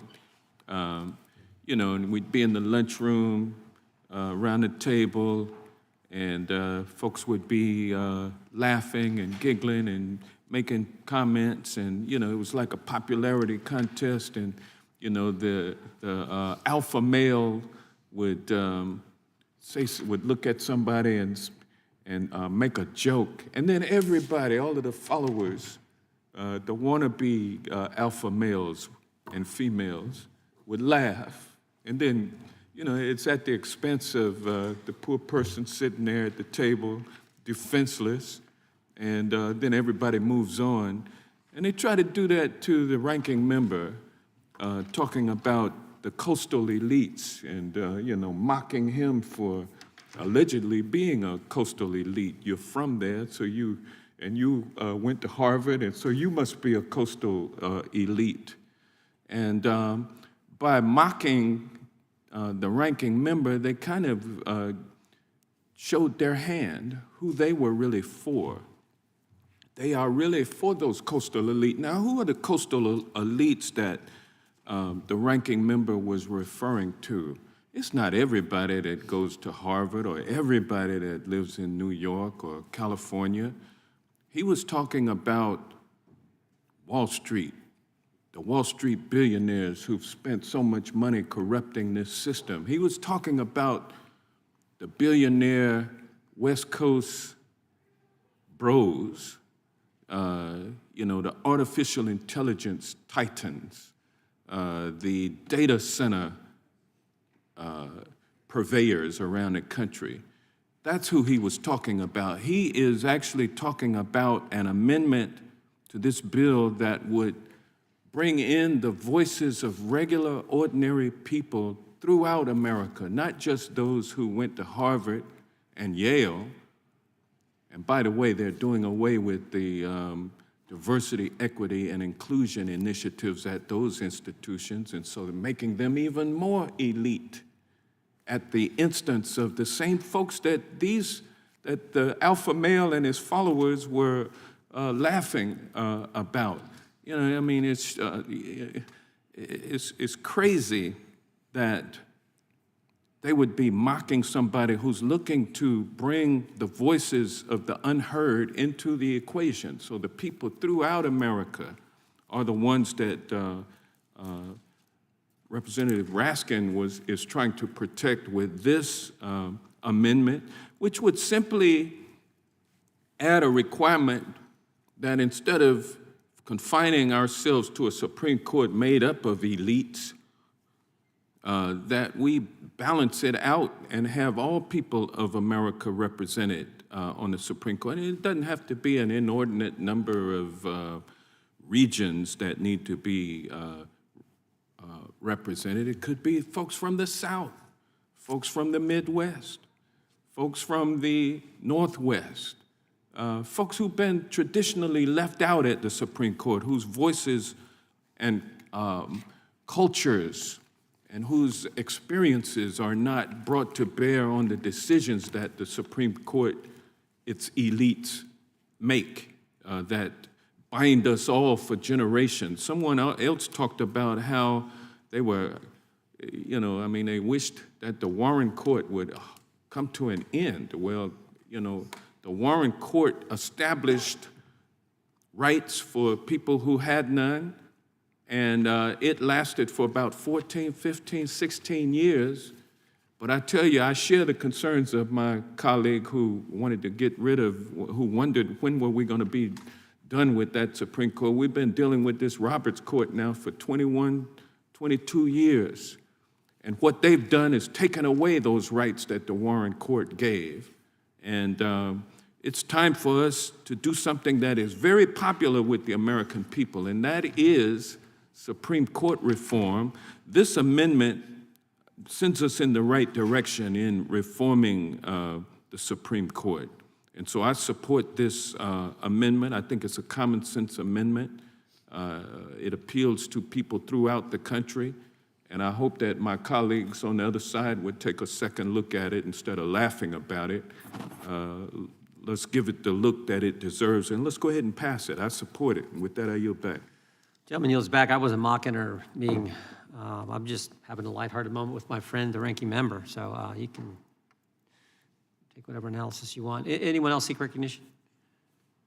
The question occurs on the amendment offered by the gentleman from Maryland. All those in favor say aye. Aye. Those opposed, no. No. In the opinion of the chair, the noes have it. Could we have a recorded vote? Recorded vote being requested. The clerk will call the roll. Mr. Jordan? No. Mr. Jordan votes no. Mr. Issa? Mr. Biggs? Mr. Biggs votes no. Mr. McClintock? Mr. McClintock votes no. Mr. Tiffany? Mr. Massey? Mr. Roy? Mr. Fitzgerald? Mr. Klein? Mr. Gooden? Mr. Van Drew? Mr. Nels? Mr. Moore? Mr. Moore votes no. Ms. Hageman? Ms. Lee? Mr. Hunt? Mr. Fry?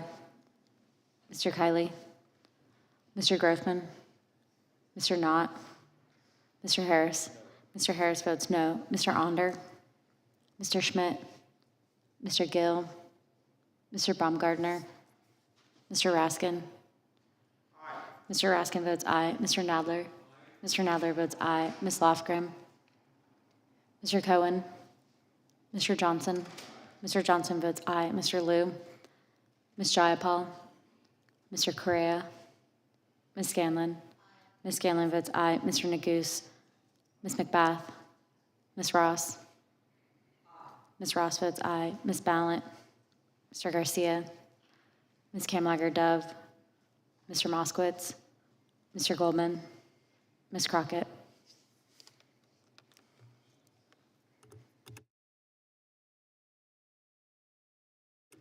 Mr. Garcia, you're not recorded. Mr. Garcia votes aye.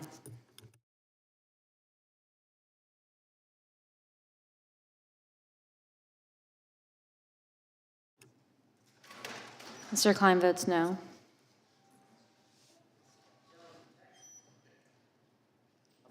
Mr. Gooden votes no.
Mr. Vandrew, you are not recorded. Mr. Vandrew votes no.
Ms. Kamlager-Dove, you are not recorded.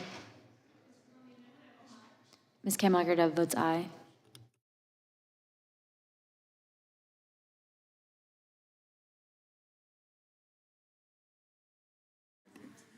Clerk will report. Mr. Chairman, there are 7 ayes and 8 noes. The amendment is not agreed to. Gentlelady from Pennsylvania is recognized.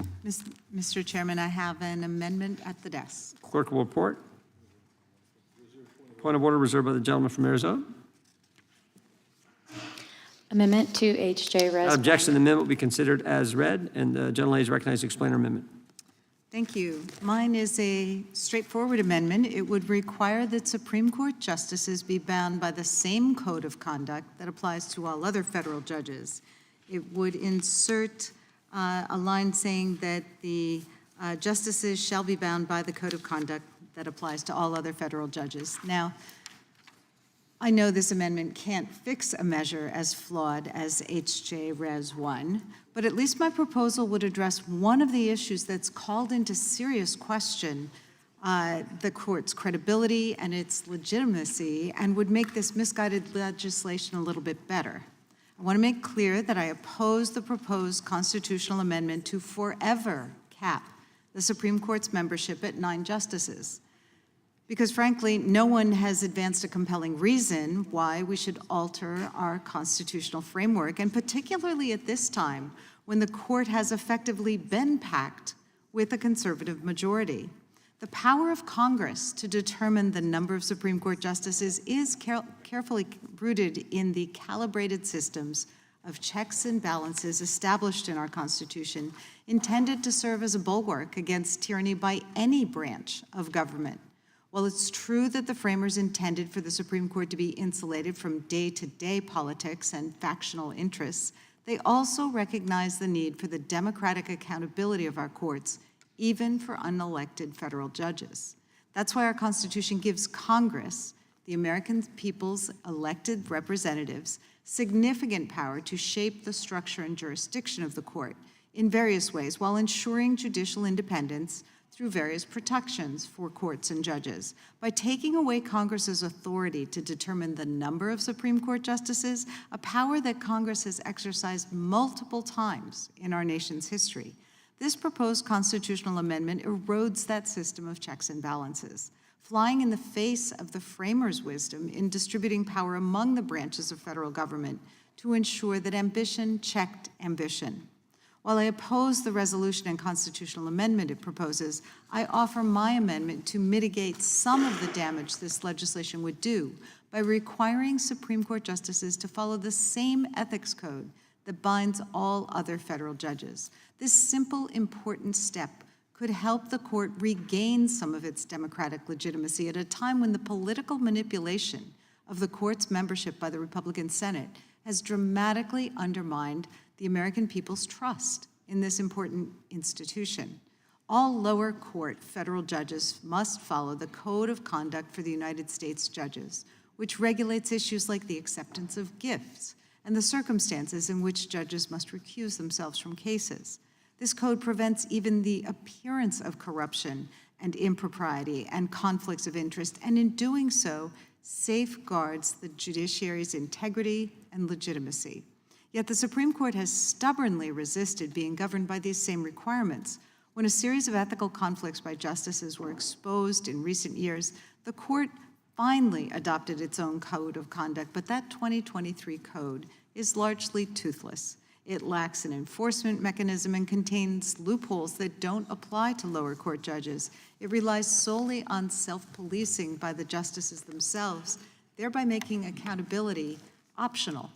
Given recent disclosures of apparent ethical misconduct by justices, it's clear that self-policing is inadequate, and the American people are right to be concerned. Over the course of his career, Justice Clarence Thomas has reportedly received nearly 200 gifts worth more than $4 million and disclosed only a fraction of them. He's also refused to recuse himself in cases where people who've lavished gifts on him may have a financial interest, such as billionaire Harlan Crow, who treated him and his wife to luxury travel, including an Indonesia island-hopping trip valued at $500,000. I oppose H.J. Res. 1 because it would undermine our Constitution's system of checks and balances and democratic accountability for a powerful institution of government, the Supreme Court. But if our Republican colleagues want to change the Constitution, let's make it abundantly clear that Supreme Court justices should be bound by a real code of ethics, just like every other federal judges. That way we can ensure at least a small measure of accountability.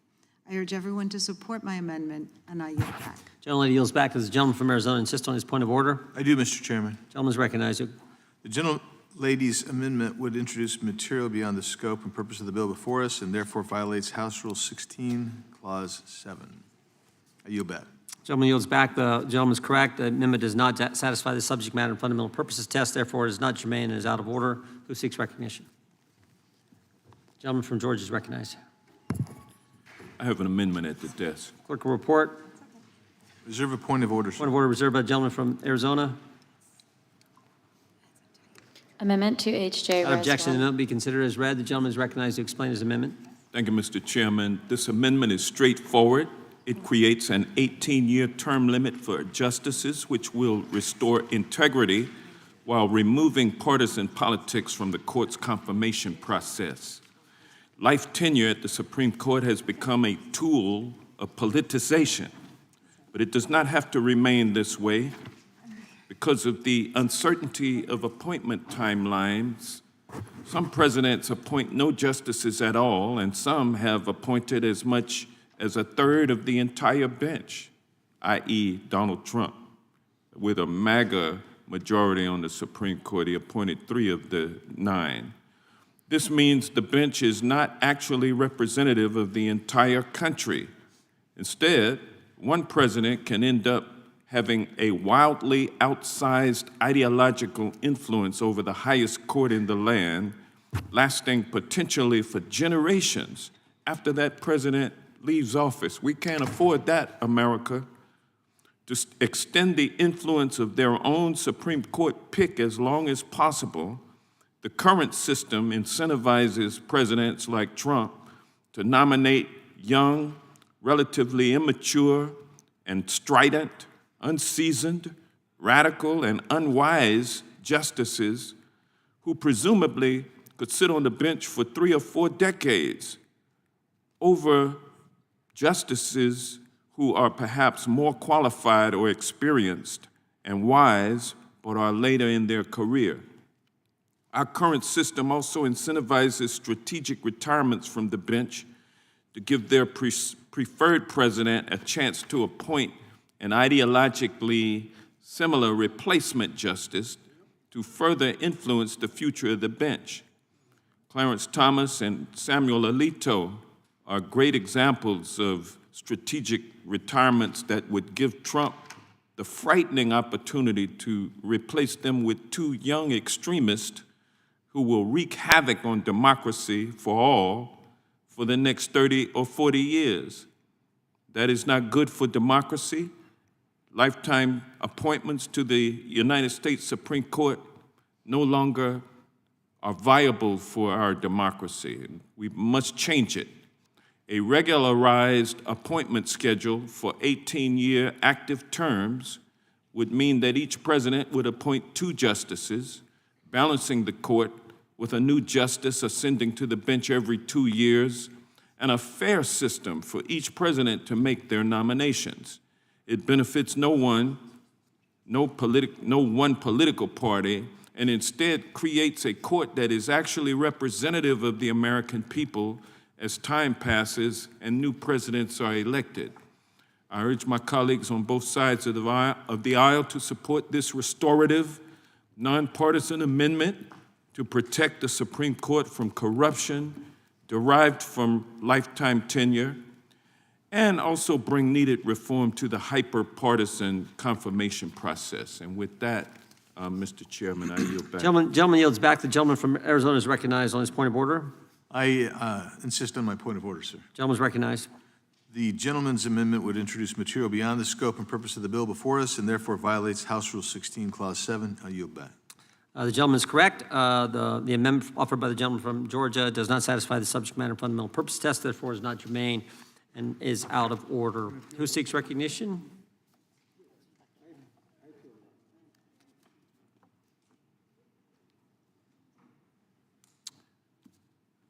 Question then, okay, the gentlelady from California is recognized.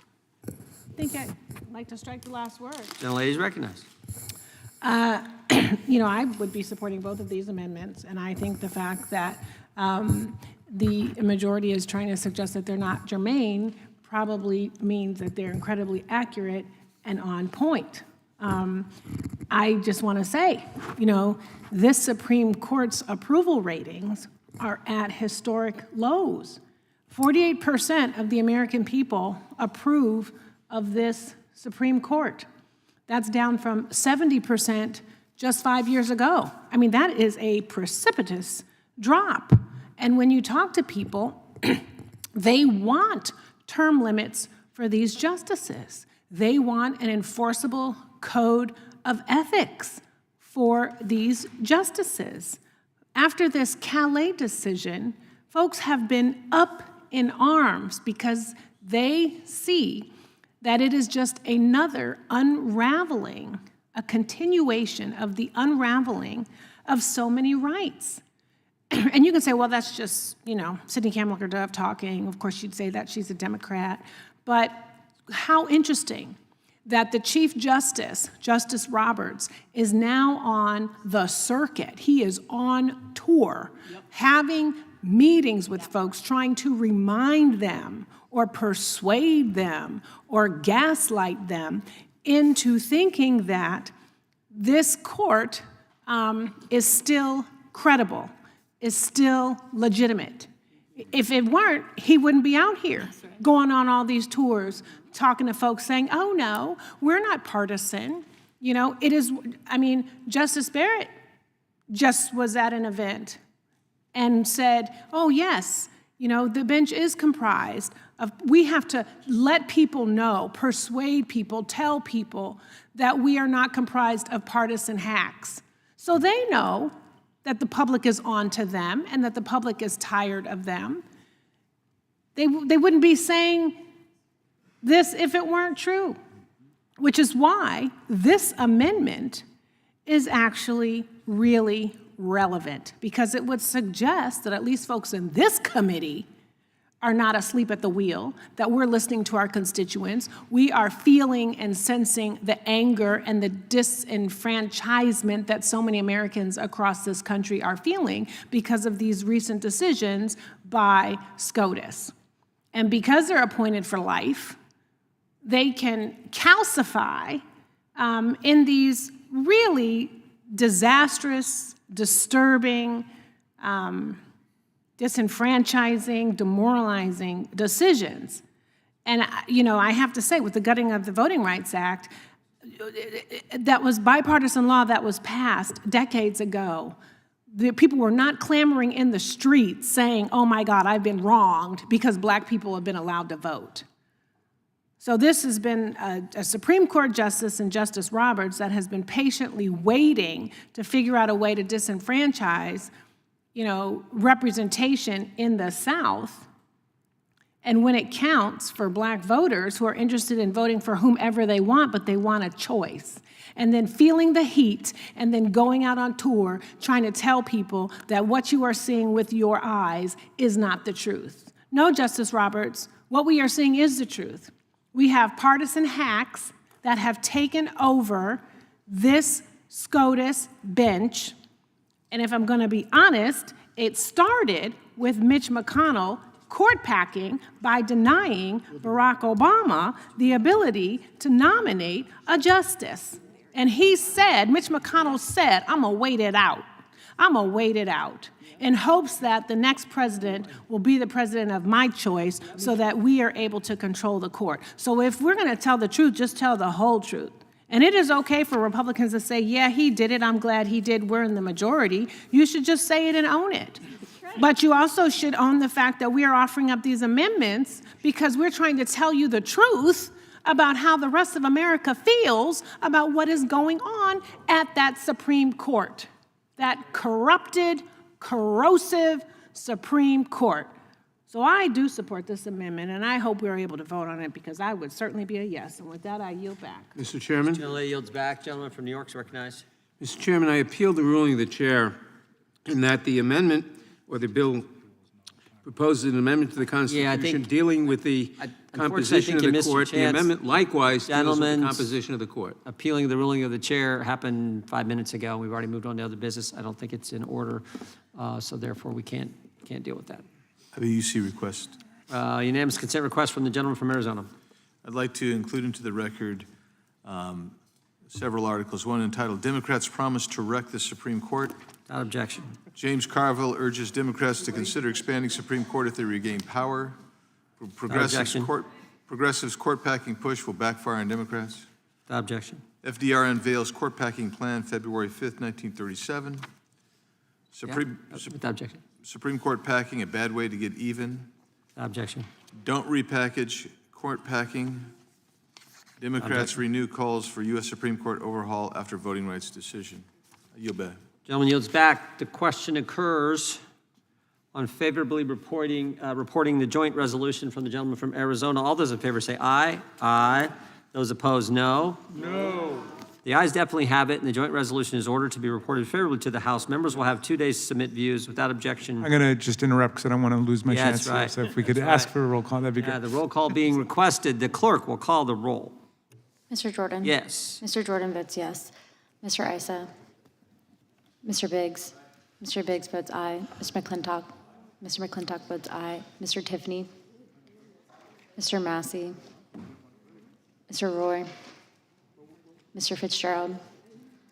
Mr. Klein? Mr. Klein votes aye. Mr. Gooden? Mr. Van Drew? Mr. Nels? Mr. Moore? Ms. Hageman? Ms. Lee? Mr. Hunt? Mr. Fry? Mr. Kiley? Mr. Grothman? Mr. Knott? Mr. Harris? Mr. Onder? Mr. Schmidt? Mr. Gill? Mr. Baumgardner? Mr. Raskin? No. Mr. Raskin votes no. Mr. Nadler? No. Mr. Nadler votes no. Ms. Lofgren? Mr. Cohen? Mr. Johnson? Mr. Johnson votes no. Mr. Liu? Ms. Jayapal? Mr. Correa? Ms. Scanlon? Ms. Scanlon votes no. Mr. Neguse? Ms. McBath? Ms. Ross? Ms. Ross votes no. Ms. Ballant? Ms. Ballant votes no. Mr. Garcia? Mr. Garcia votes no. Ms. Kamlager-Dove? Ms. Kamlager-Dove votes no. Mr. Moskowitz? Mr. Goldman? Ms. Crockett? Mr. Gill, you're not recorded.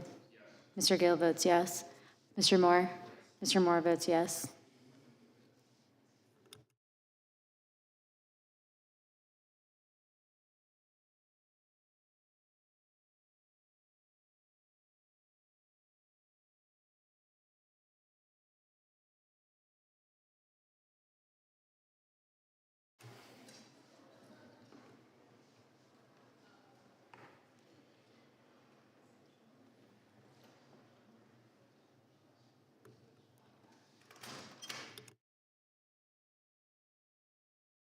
Mr. Gooden votes yes.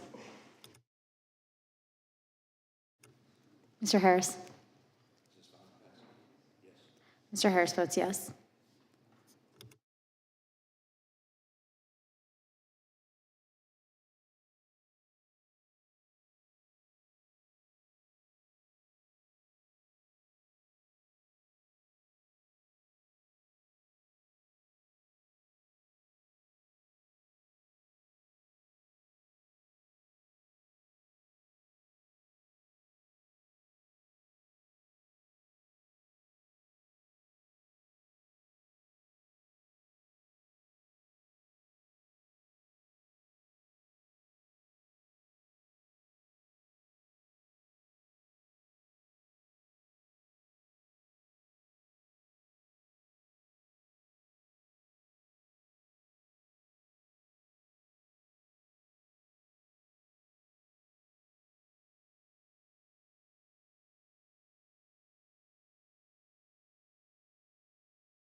Mr. Isa, you're not recorded. Mr. Isa votes yes.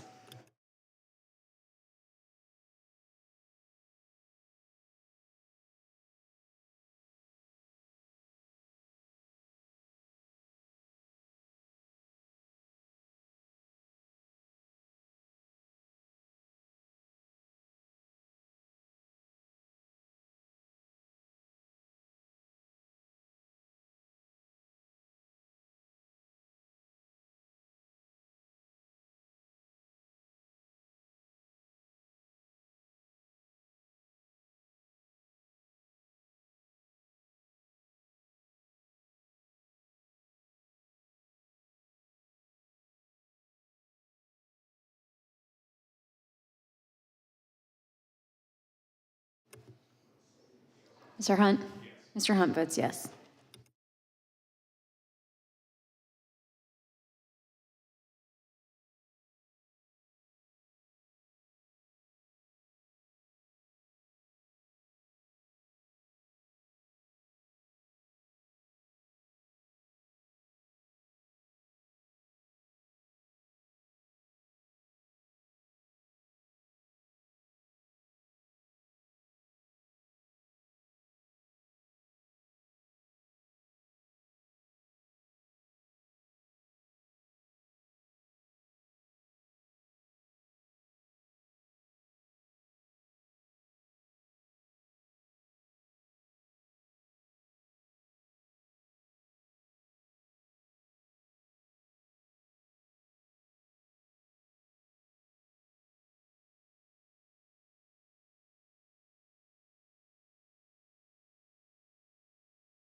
Mr. Knott?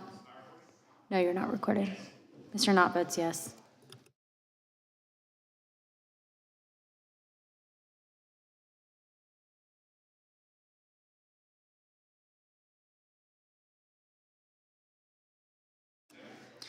Mr. Onder? You're not recorded. Mr. Onder votes yes. Mr. Schmidt, you're not recorded. Mr. Schmidt votes aye. 13.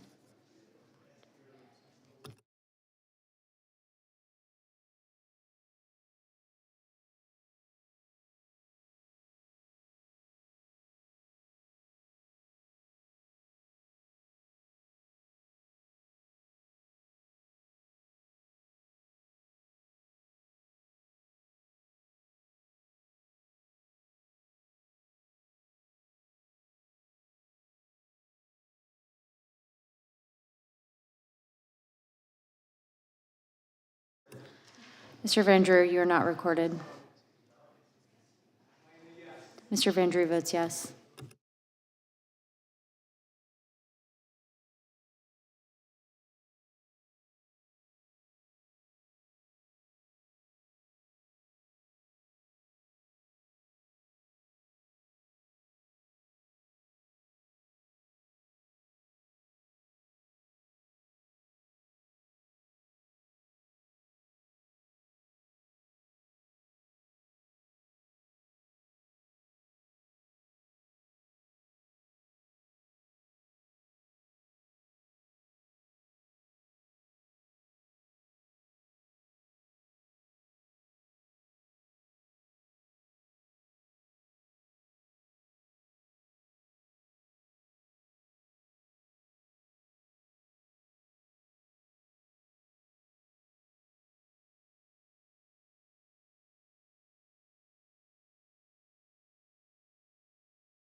Mr. Fitzgerald, you are not recorded. Mr. Fitzgerald votes aye. Clerk will report. Mr. Chairman, there are 15 ayes and 8 noes. The ayes have it, and joint resolution is ordered to be reported favorably to the House. Members will have 2 days to submit views. Without objection, staff is authorized to make technical and conforming changes. Pursuant to notice, I call up H.R. 5437, the Protection of Lawful Commerce and Stone Slab Products Act, for purposes of markup, and move that the committee report it favorably to the House. The clerk will report the bill. H.R. 5437 to prohibit civil Without actions. objection, the bill will be considered as read and open for amendment at any point. Chair now recognizes the gentleman from California, Mr. McClintock, for an opening statement. Thank you, Mr. Chairman. This legislation addresses a fundamental question of fairness in our civil justice system. Who should be held responsible when workplace safety laws are violated? Who is liable when an otherwise safe product is misused? The party that responsibly, safely, and legally manufactured that product, or the party that dangerously, recklessly, and illegally misused that product and injured their workers as a result? Now, the answer should be self-evident to any fair and reasonable person. Stone slabs are used for kitchen and bathroom countertops in millions of American homes. Stone slab manufacturer produces about $30 billion a year for our economy. It employs 100,000 American workers who depend upon it to feed their families. When these stone slabs leave the factory, they're entirely safe as long as they are then fabricated according to health and safety laws. Now, these products are then shipped to fabricators to be cut to fit your kitchen. The manufacturers have no control over the fabricators. Fabricators are completely unrelated and independent businesses.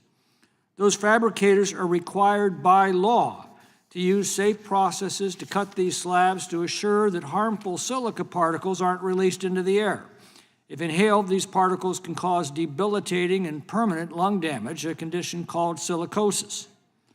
OSHA has established detailed standards governing exposure to respirable crystalline silica.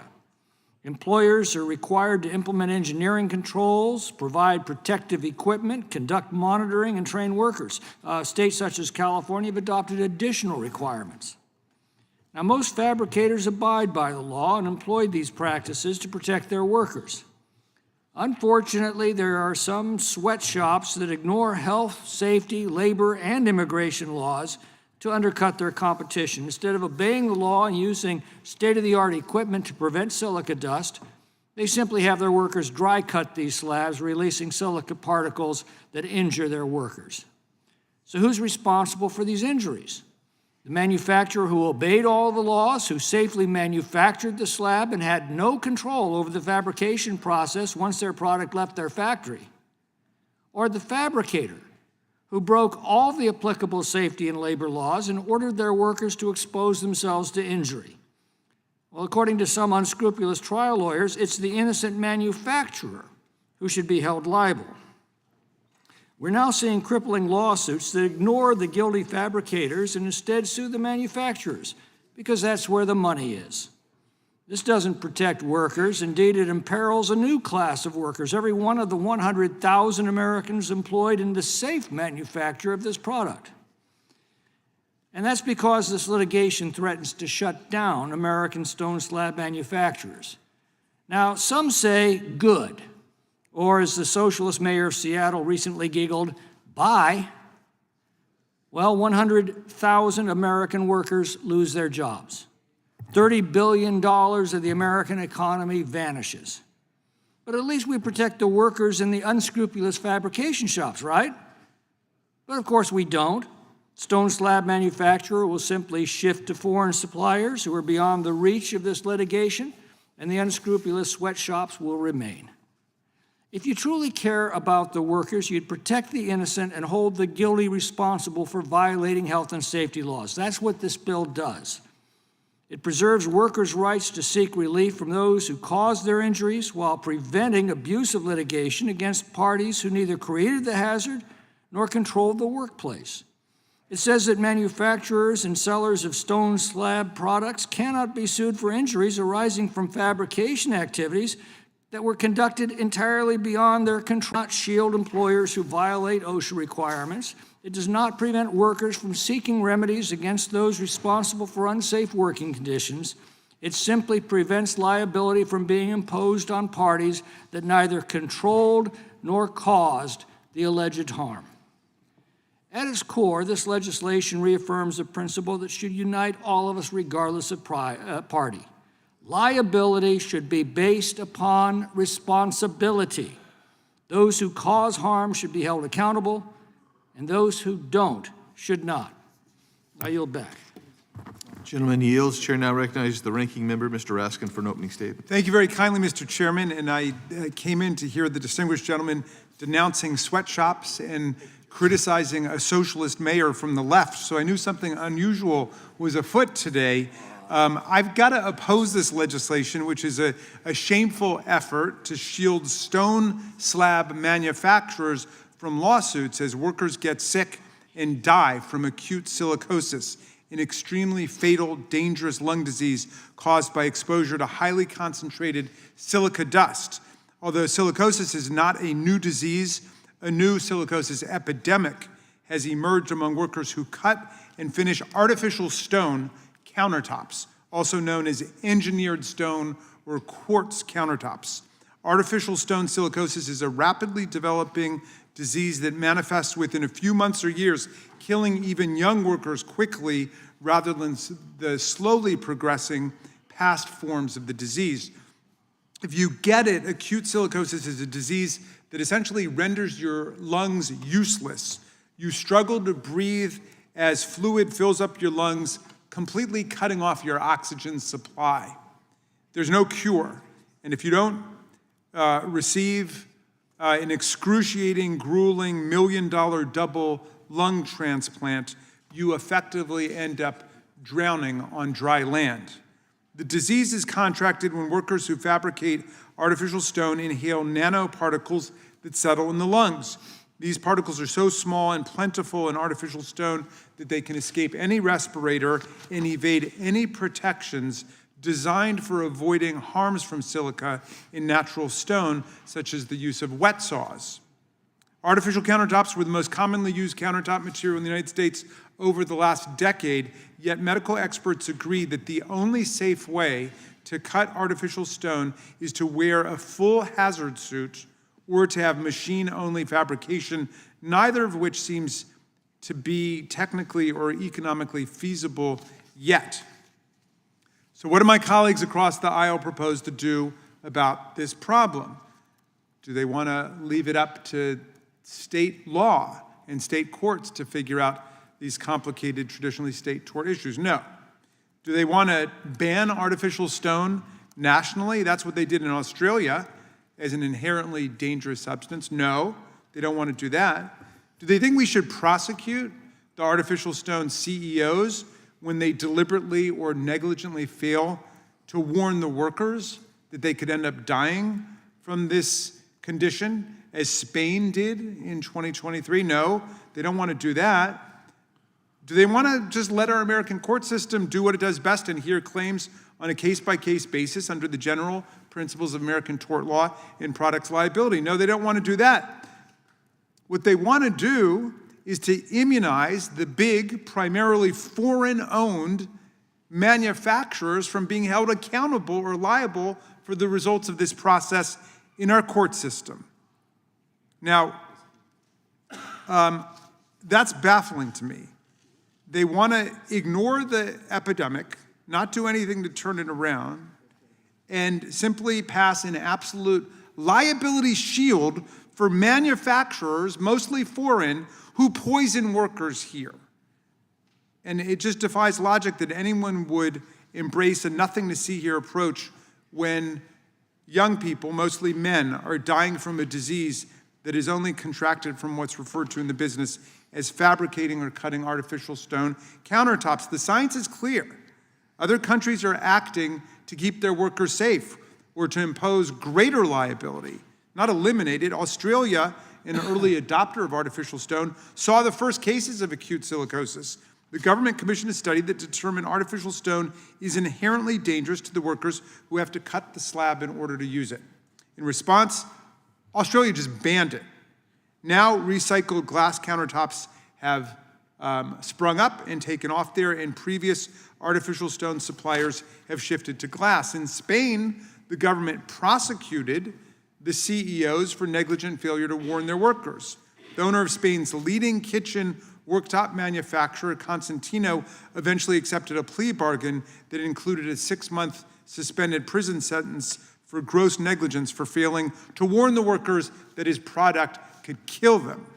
So, what's our government done to address this crisis? Absolutely nothing, except that which is counterproductive.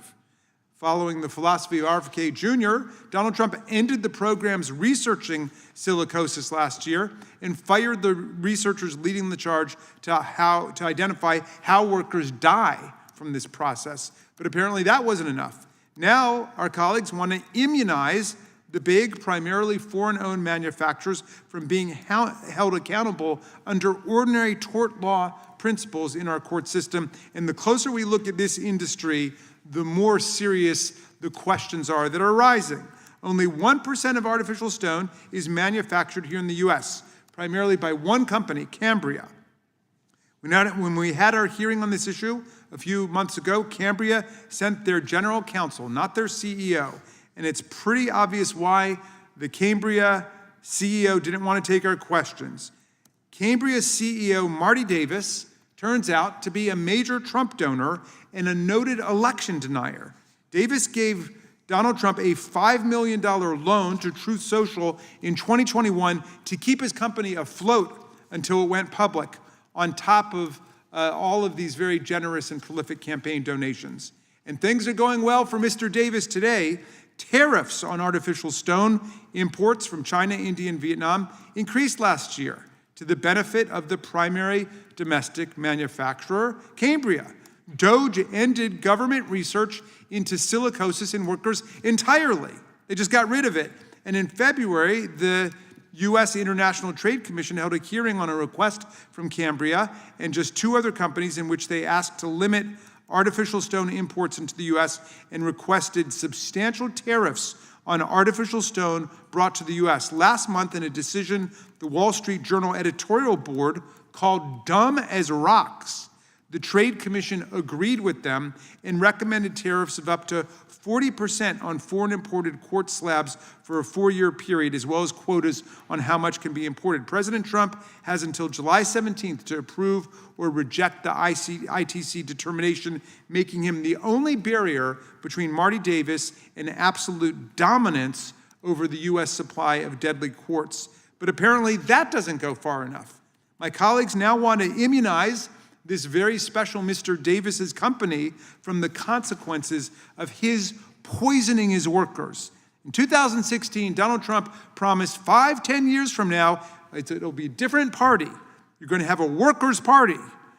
Well, check out this legislation, which would protect one super powerful, super rich Donald Trump campaign donor from facing any accountability in the courts as young working men die from avoidable lung failure.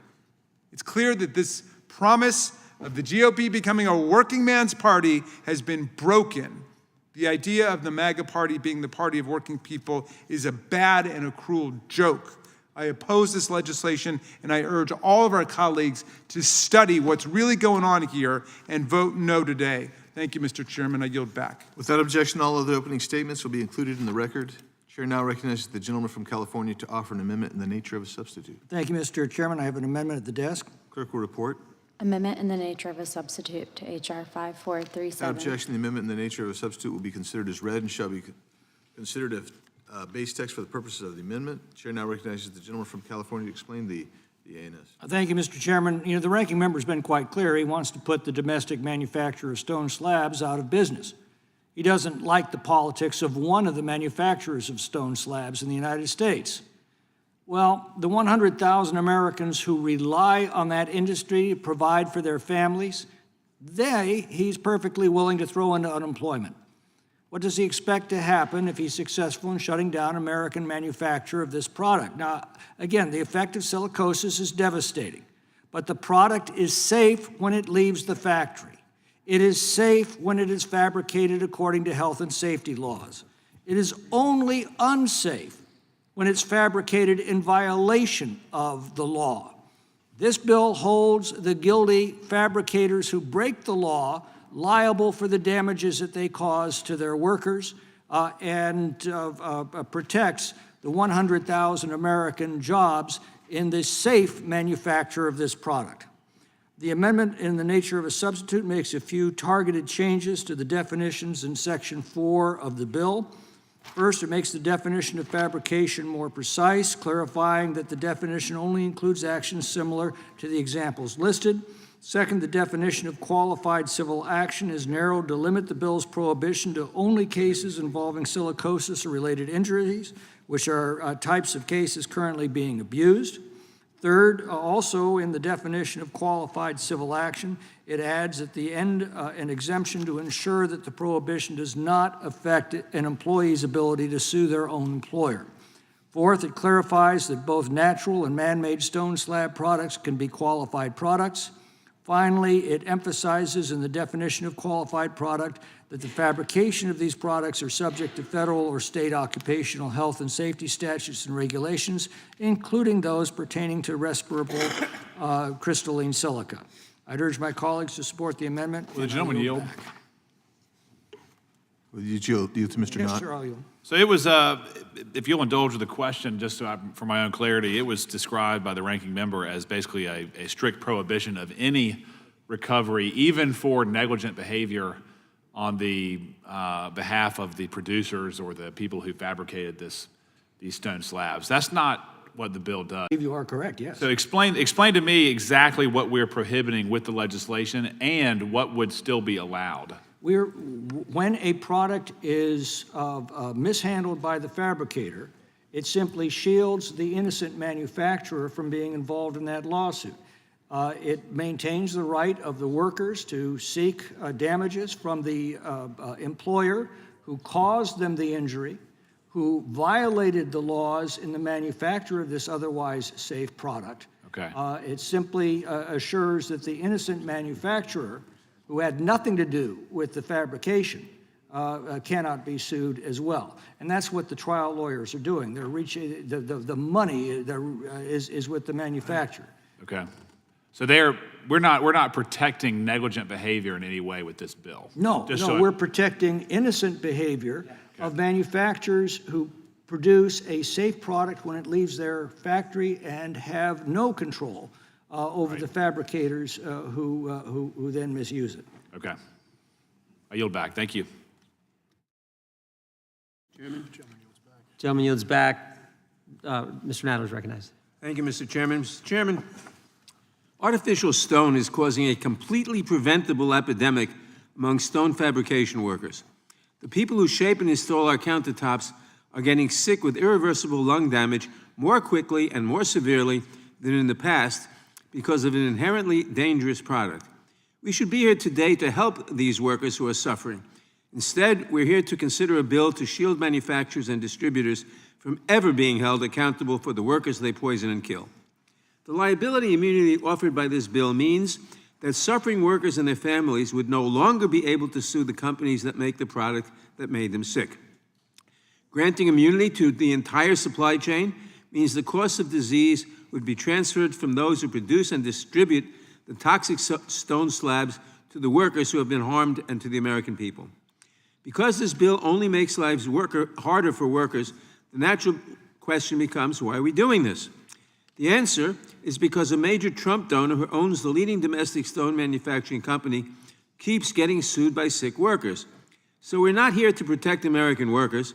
We're here to protect Donald Trump's wealthy friend. Congress typically only gives this immunity in very limited cases. This bill completely upsets that precedent.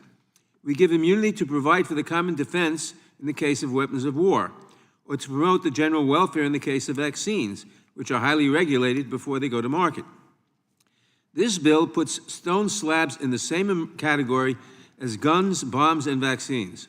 It goes even further than PLCAA, which granted sweeping immunity to gun manufacturers, but with certain exceptions for product liability and defect cases.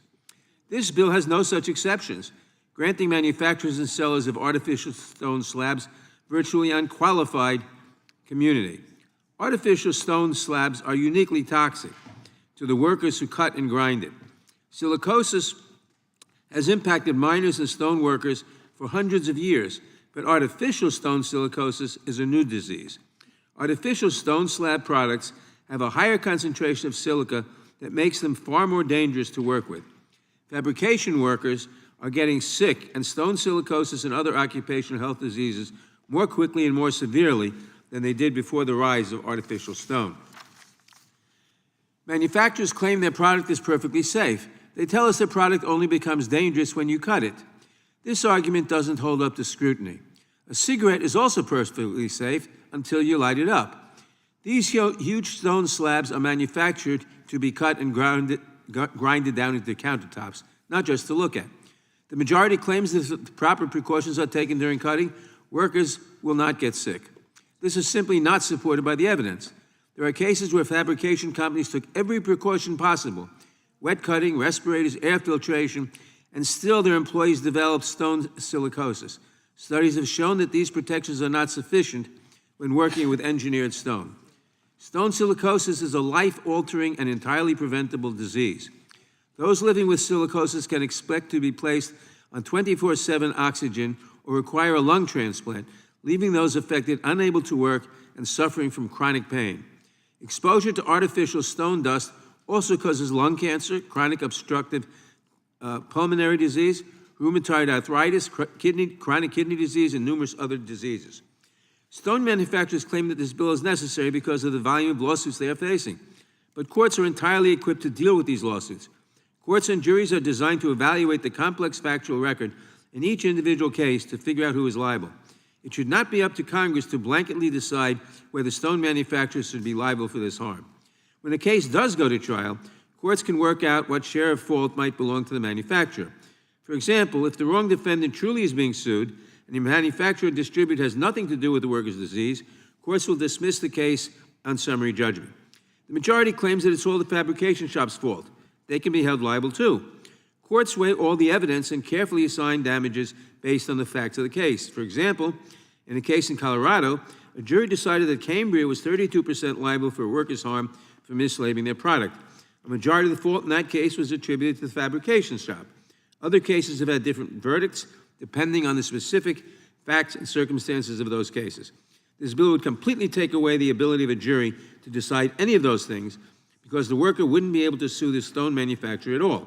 When companies make a harmful product, litigation serves as a force to incentivize them to do better. If your product is so bad that you keep getting sued over it, maybe you should make a better product.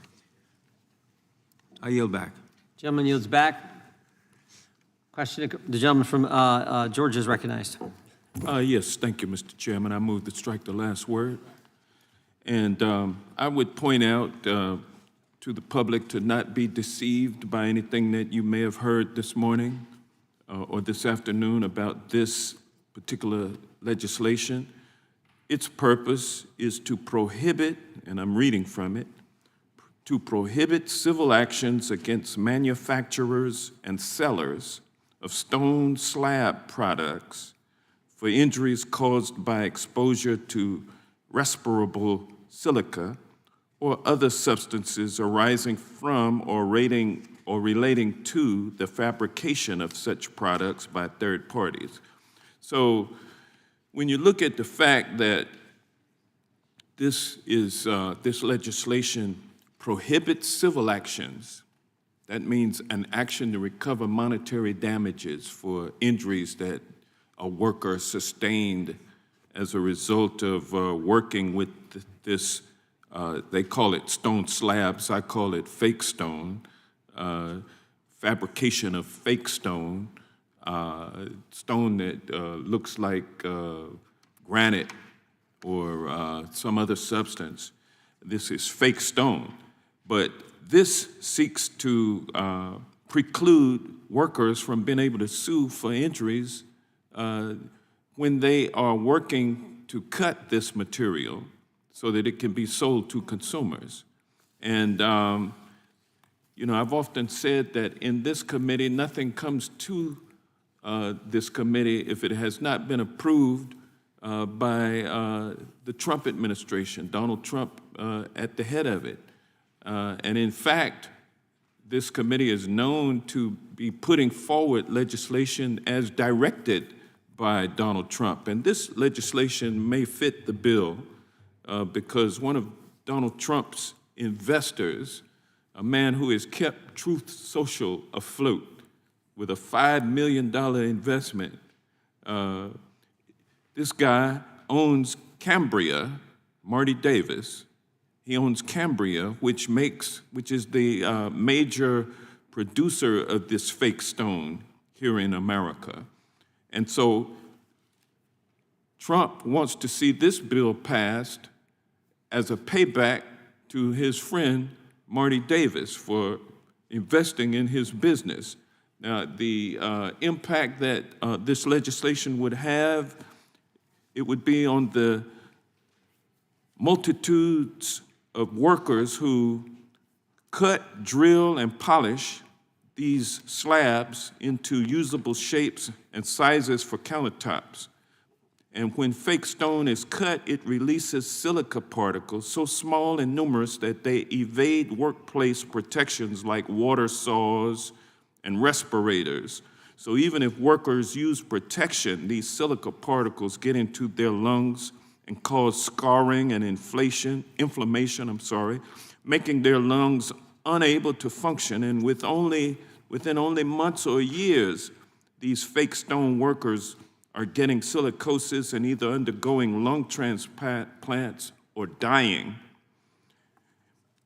It's a serious situation, and we're looking to bar lawsuits against Marty Davis for anything that his company, as the manufacturer of the product, may be responsible for. Instead of letting it be decided in a court of law before a jury, they pay back to Marty Davis, the owner of Cambria. It's not doing anything to make American life more affordable for the people, as Trump promised. Instead, it's just merely greasing the palms of his billionaire buddies like Marty Davis and enriching Donald Trump himself. For all we know, he's got an interest in Cambria. And so, once again, ladies and gentlemen, don't be fooled. This administration is not doing what it promised to do. It's actually doing the opposite. Enriching Donald Trump, and at the same time, it's pulling money from your pocket to go into his pocket. Let's follow the money. He gets rich, you get poor. There's a connection there. Your money is going into his pocket. And so, I don't support this legislation, and I hope my colleagues will not do so as well. And with that, I will yield back. Gentleman yields back. Gentleman from South Carolina. Thank you, Mr. Chairman. I wasn't planning to speak, but I figured I needed to defend my colleague from California who introduced this bill. I don't know Marty Davis. I don't know Cambria. What I do know is that there's a facility in rural South Carolina in a largely African-American community that employs a lot of folks in this field. And they manufacture this stone slab. And those workers are being hurt? It's my time, sir. When you go to that facility, before you prejudge them, which you seem to be doing with impunity, you will see that their operation is safe. You will see that they're operating lawfully, and that even though when you go to mine courts, you're subject to the Mine Safety and Health Administration under the Mine Act. When you mine that courts, state mining and other state agencies also regulate the mining of quartz. The EPA regulates this for water and environmental impacts when you mine that quartz. And then when you process that quartz at a place like Cambria, which you guys have used as a red herring to target Trump, or any other facility in the United States, there's water discharge regulations there. There's air emissions, the Clean Air Act you've got to be permitted for, the new source performance standards you're subject to, the hazardous air pollutant regulations where applicable. These are governed pretty tightly by our own federal government. And if you go to a place that manufactures these, you will see because they're subject to those federal regulations, you will see a pretty good operation because at any moment's notice, A federal agency could show up to make sure that you are compliant. But here's the rub, and I think this is where the gentleman from California is going, where I think it is. When a manufacturer of these stone slabs puts these stone slabs into the stream of commerce, normal people who are professional know that you have to cut with water, that you cannot do a dry cut because of the silica. There is an exposure limit that is in federal regulations, and most people cut it according to how it's supposed to be cut, so that there is a minimal impact. There is a concentration requirement that's in the air, that's in federal regulations, so that workers would not be exposed to this. But you know where the rub happens, actually, is in California under sanctuary policies that have encouraged illegal immigration. Bad actors, employers, are pulling these people in. They're cutting these stone slabs without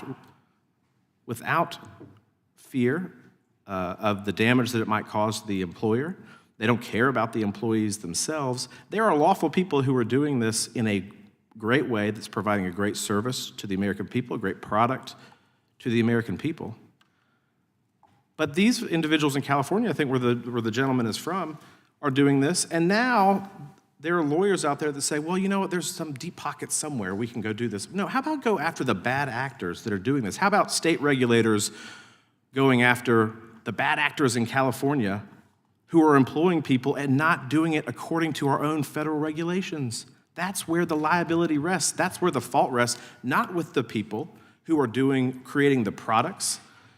Sure, there are health risks associated with this. There's also federal regulations already on the books that govern the creation, the manufacturing, the mining, and yes, indeed, the cutting of these stone slabs that are retrofitted for houses. So why would we now go after, y'all want to talk about Cambria and whoever likes Trump. I'm talking about real world impacts in South Carolina. What does a salesman have to do with how somebody chooses to cut or not cut a stone slab? Has nothing to do with it.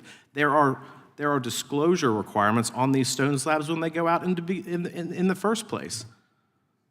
I mean, I think that's fairly accurate. If we want to talk about the adequacy of federal regulations, we can do that. But to open up a salesman or a manufacturer of these products to liability when all they've done is just create a product, they're not the ones cutting it, they're not the ones employing these individuals, they're not the ones without proper equipment or ventilation in these sweatshops in California. Why aren't we going after them? Y'all want to go after the people who are creating jobs in rural South Carolina.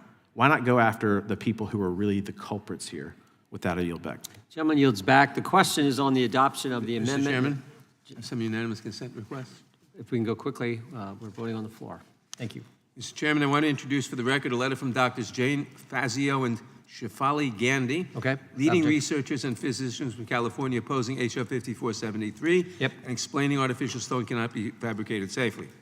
I ask unanimous consent to introduce a letter from the American Public Health Association opposing H.R. 5437. I ask unanimous consent to introduce a January 13, 2026 letter from the AFL-CIO to the Courts Subcommittee, which highlights how this bill would make it safer for dangerous workplaces to harm workers. And finally, I ask unanimous consent to enter into the record a letter from the Association of Occupational and Environmental Clinics to the Courts Subcommittee, which states that the claim that stone slab products are not inherently dangerous is false and a distortion of the facts, and opposes H.R. 5437. Without objection, the question on adoption of the amendment in nature of substitute. This will be followed by immediately by a vote on reporting the bill. All those in favor say aye. Aye. Those opposed, no. No. And pin the chair, the ayes have it. The amendment in nature of sub is adopted. We'll get that in a second. The question is on favorably reporting the bill as amended. All those in favor say aye. Aye. Those opposed, nay. No. The ayes have it, and the bill is ordered to be reported. Recorded vote being requested. The clerk will call the roll. Mr. Jordan? No. Or excuse me, yes. Mr. Jordan votes yes. Mr. Issa? Mr. Biggs? Mr. Biggs votes aye. Mr. McClintock? Mr. McClintock votes aye. Mr. Tiffany? Mr. Massey? Mr. Roy? Mr. Fitzgerald? Mr. Fitzgerald votes aye. Mr. Klein? Mr. Gooden? Mr. Van Drew? Mr. Nels? Mr. Moore? Mr. Moore votes yes. Ms. Hageman? Ms. Lee? Mr. Hunt? Mr. Fry? Mr. Fry votes aye. Mr. Kiley, Mr. Grothman, Mr. Knott. Mr. Knott votes aye. Mr. Harris, Mr. Onder, Mr. Schmidt. Mr. Schmidt votes aye. Mr. Gill. Mr. Gill votes yes. Mr. Baumgartner. Mr. Raskin. No. Mr. Raskin votes no. Mr. Nadler. No. Mr. Nadler votes no. Ms. Lofgren. Mr. Cohen. Mr. Johnson. Mr. Johnson votes no. Mr. Liu. Ms. Jayapal. Mr. Correa. Ms. Scanlon. Mr. Neguse. Ms. McBath. Ms. Ross. Ms. Ross votes no. Ms. Ballant. Ms. Ballant votes no. Mr. Garcia. Mr. Garcia votes no. Ms. Kamlager-Dove. Ms. Kamlager-Dove votes no. Mr. Moskowitz. Mr. Goldman. Ms. Crockett.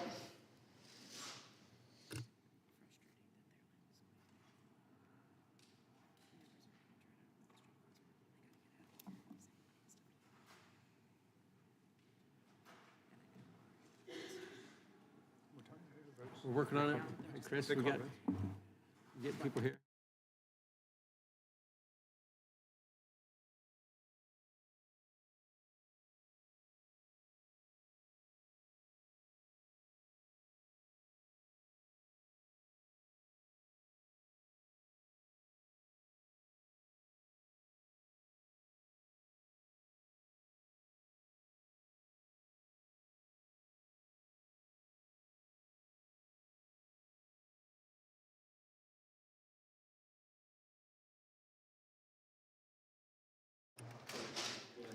Mr. Gooden votes yes.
Mr. Vandrew?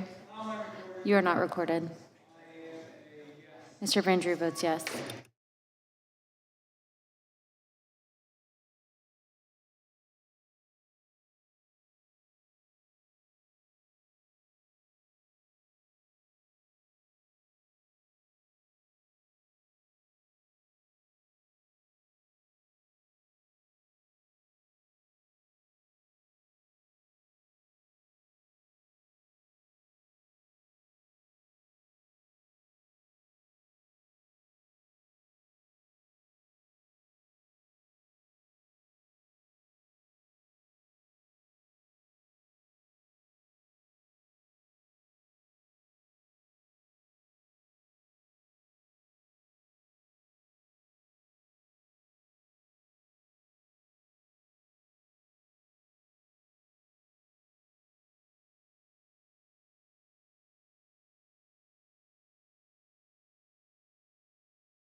Mr. Onder?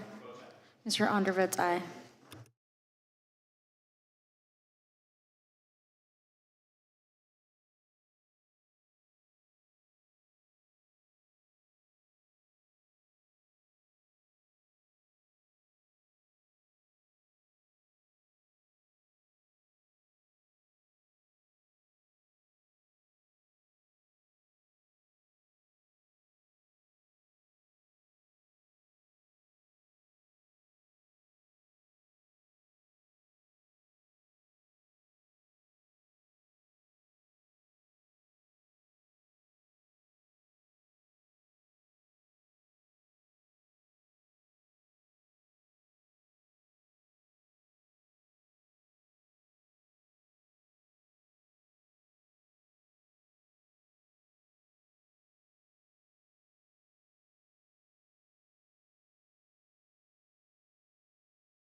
Mr. Klein votes yes.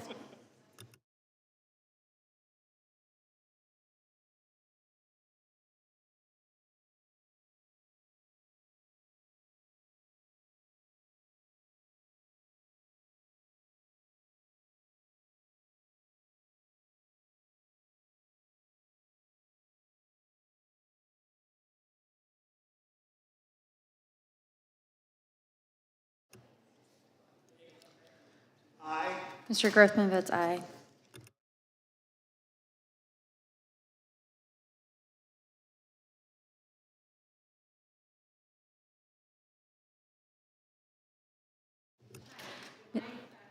Ms. Hageman, you're not recorded.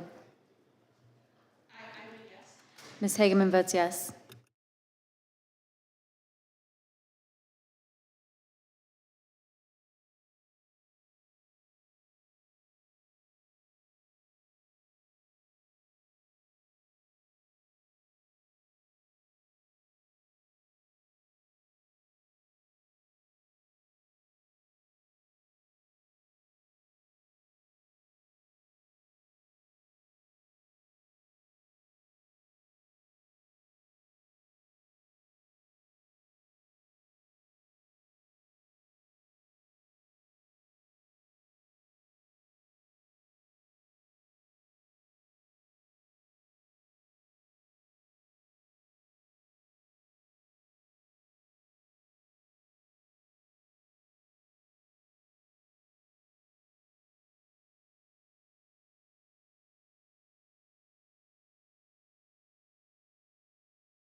Mr. Isa, you're not recorded.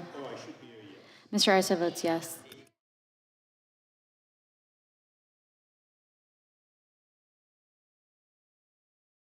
Clerk will report.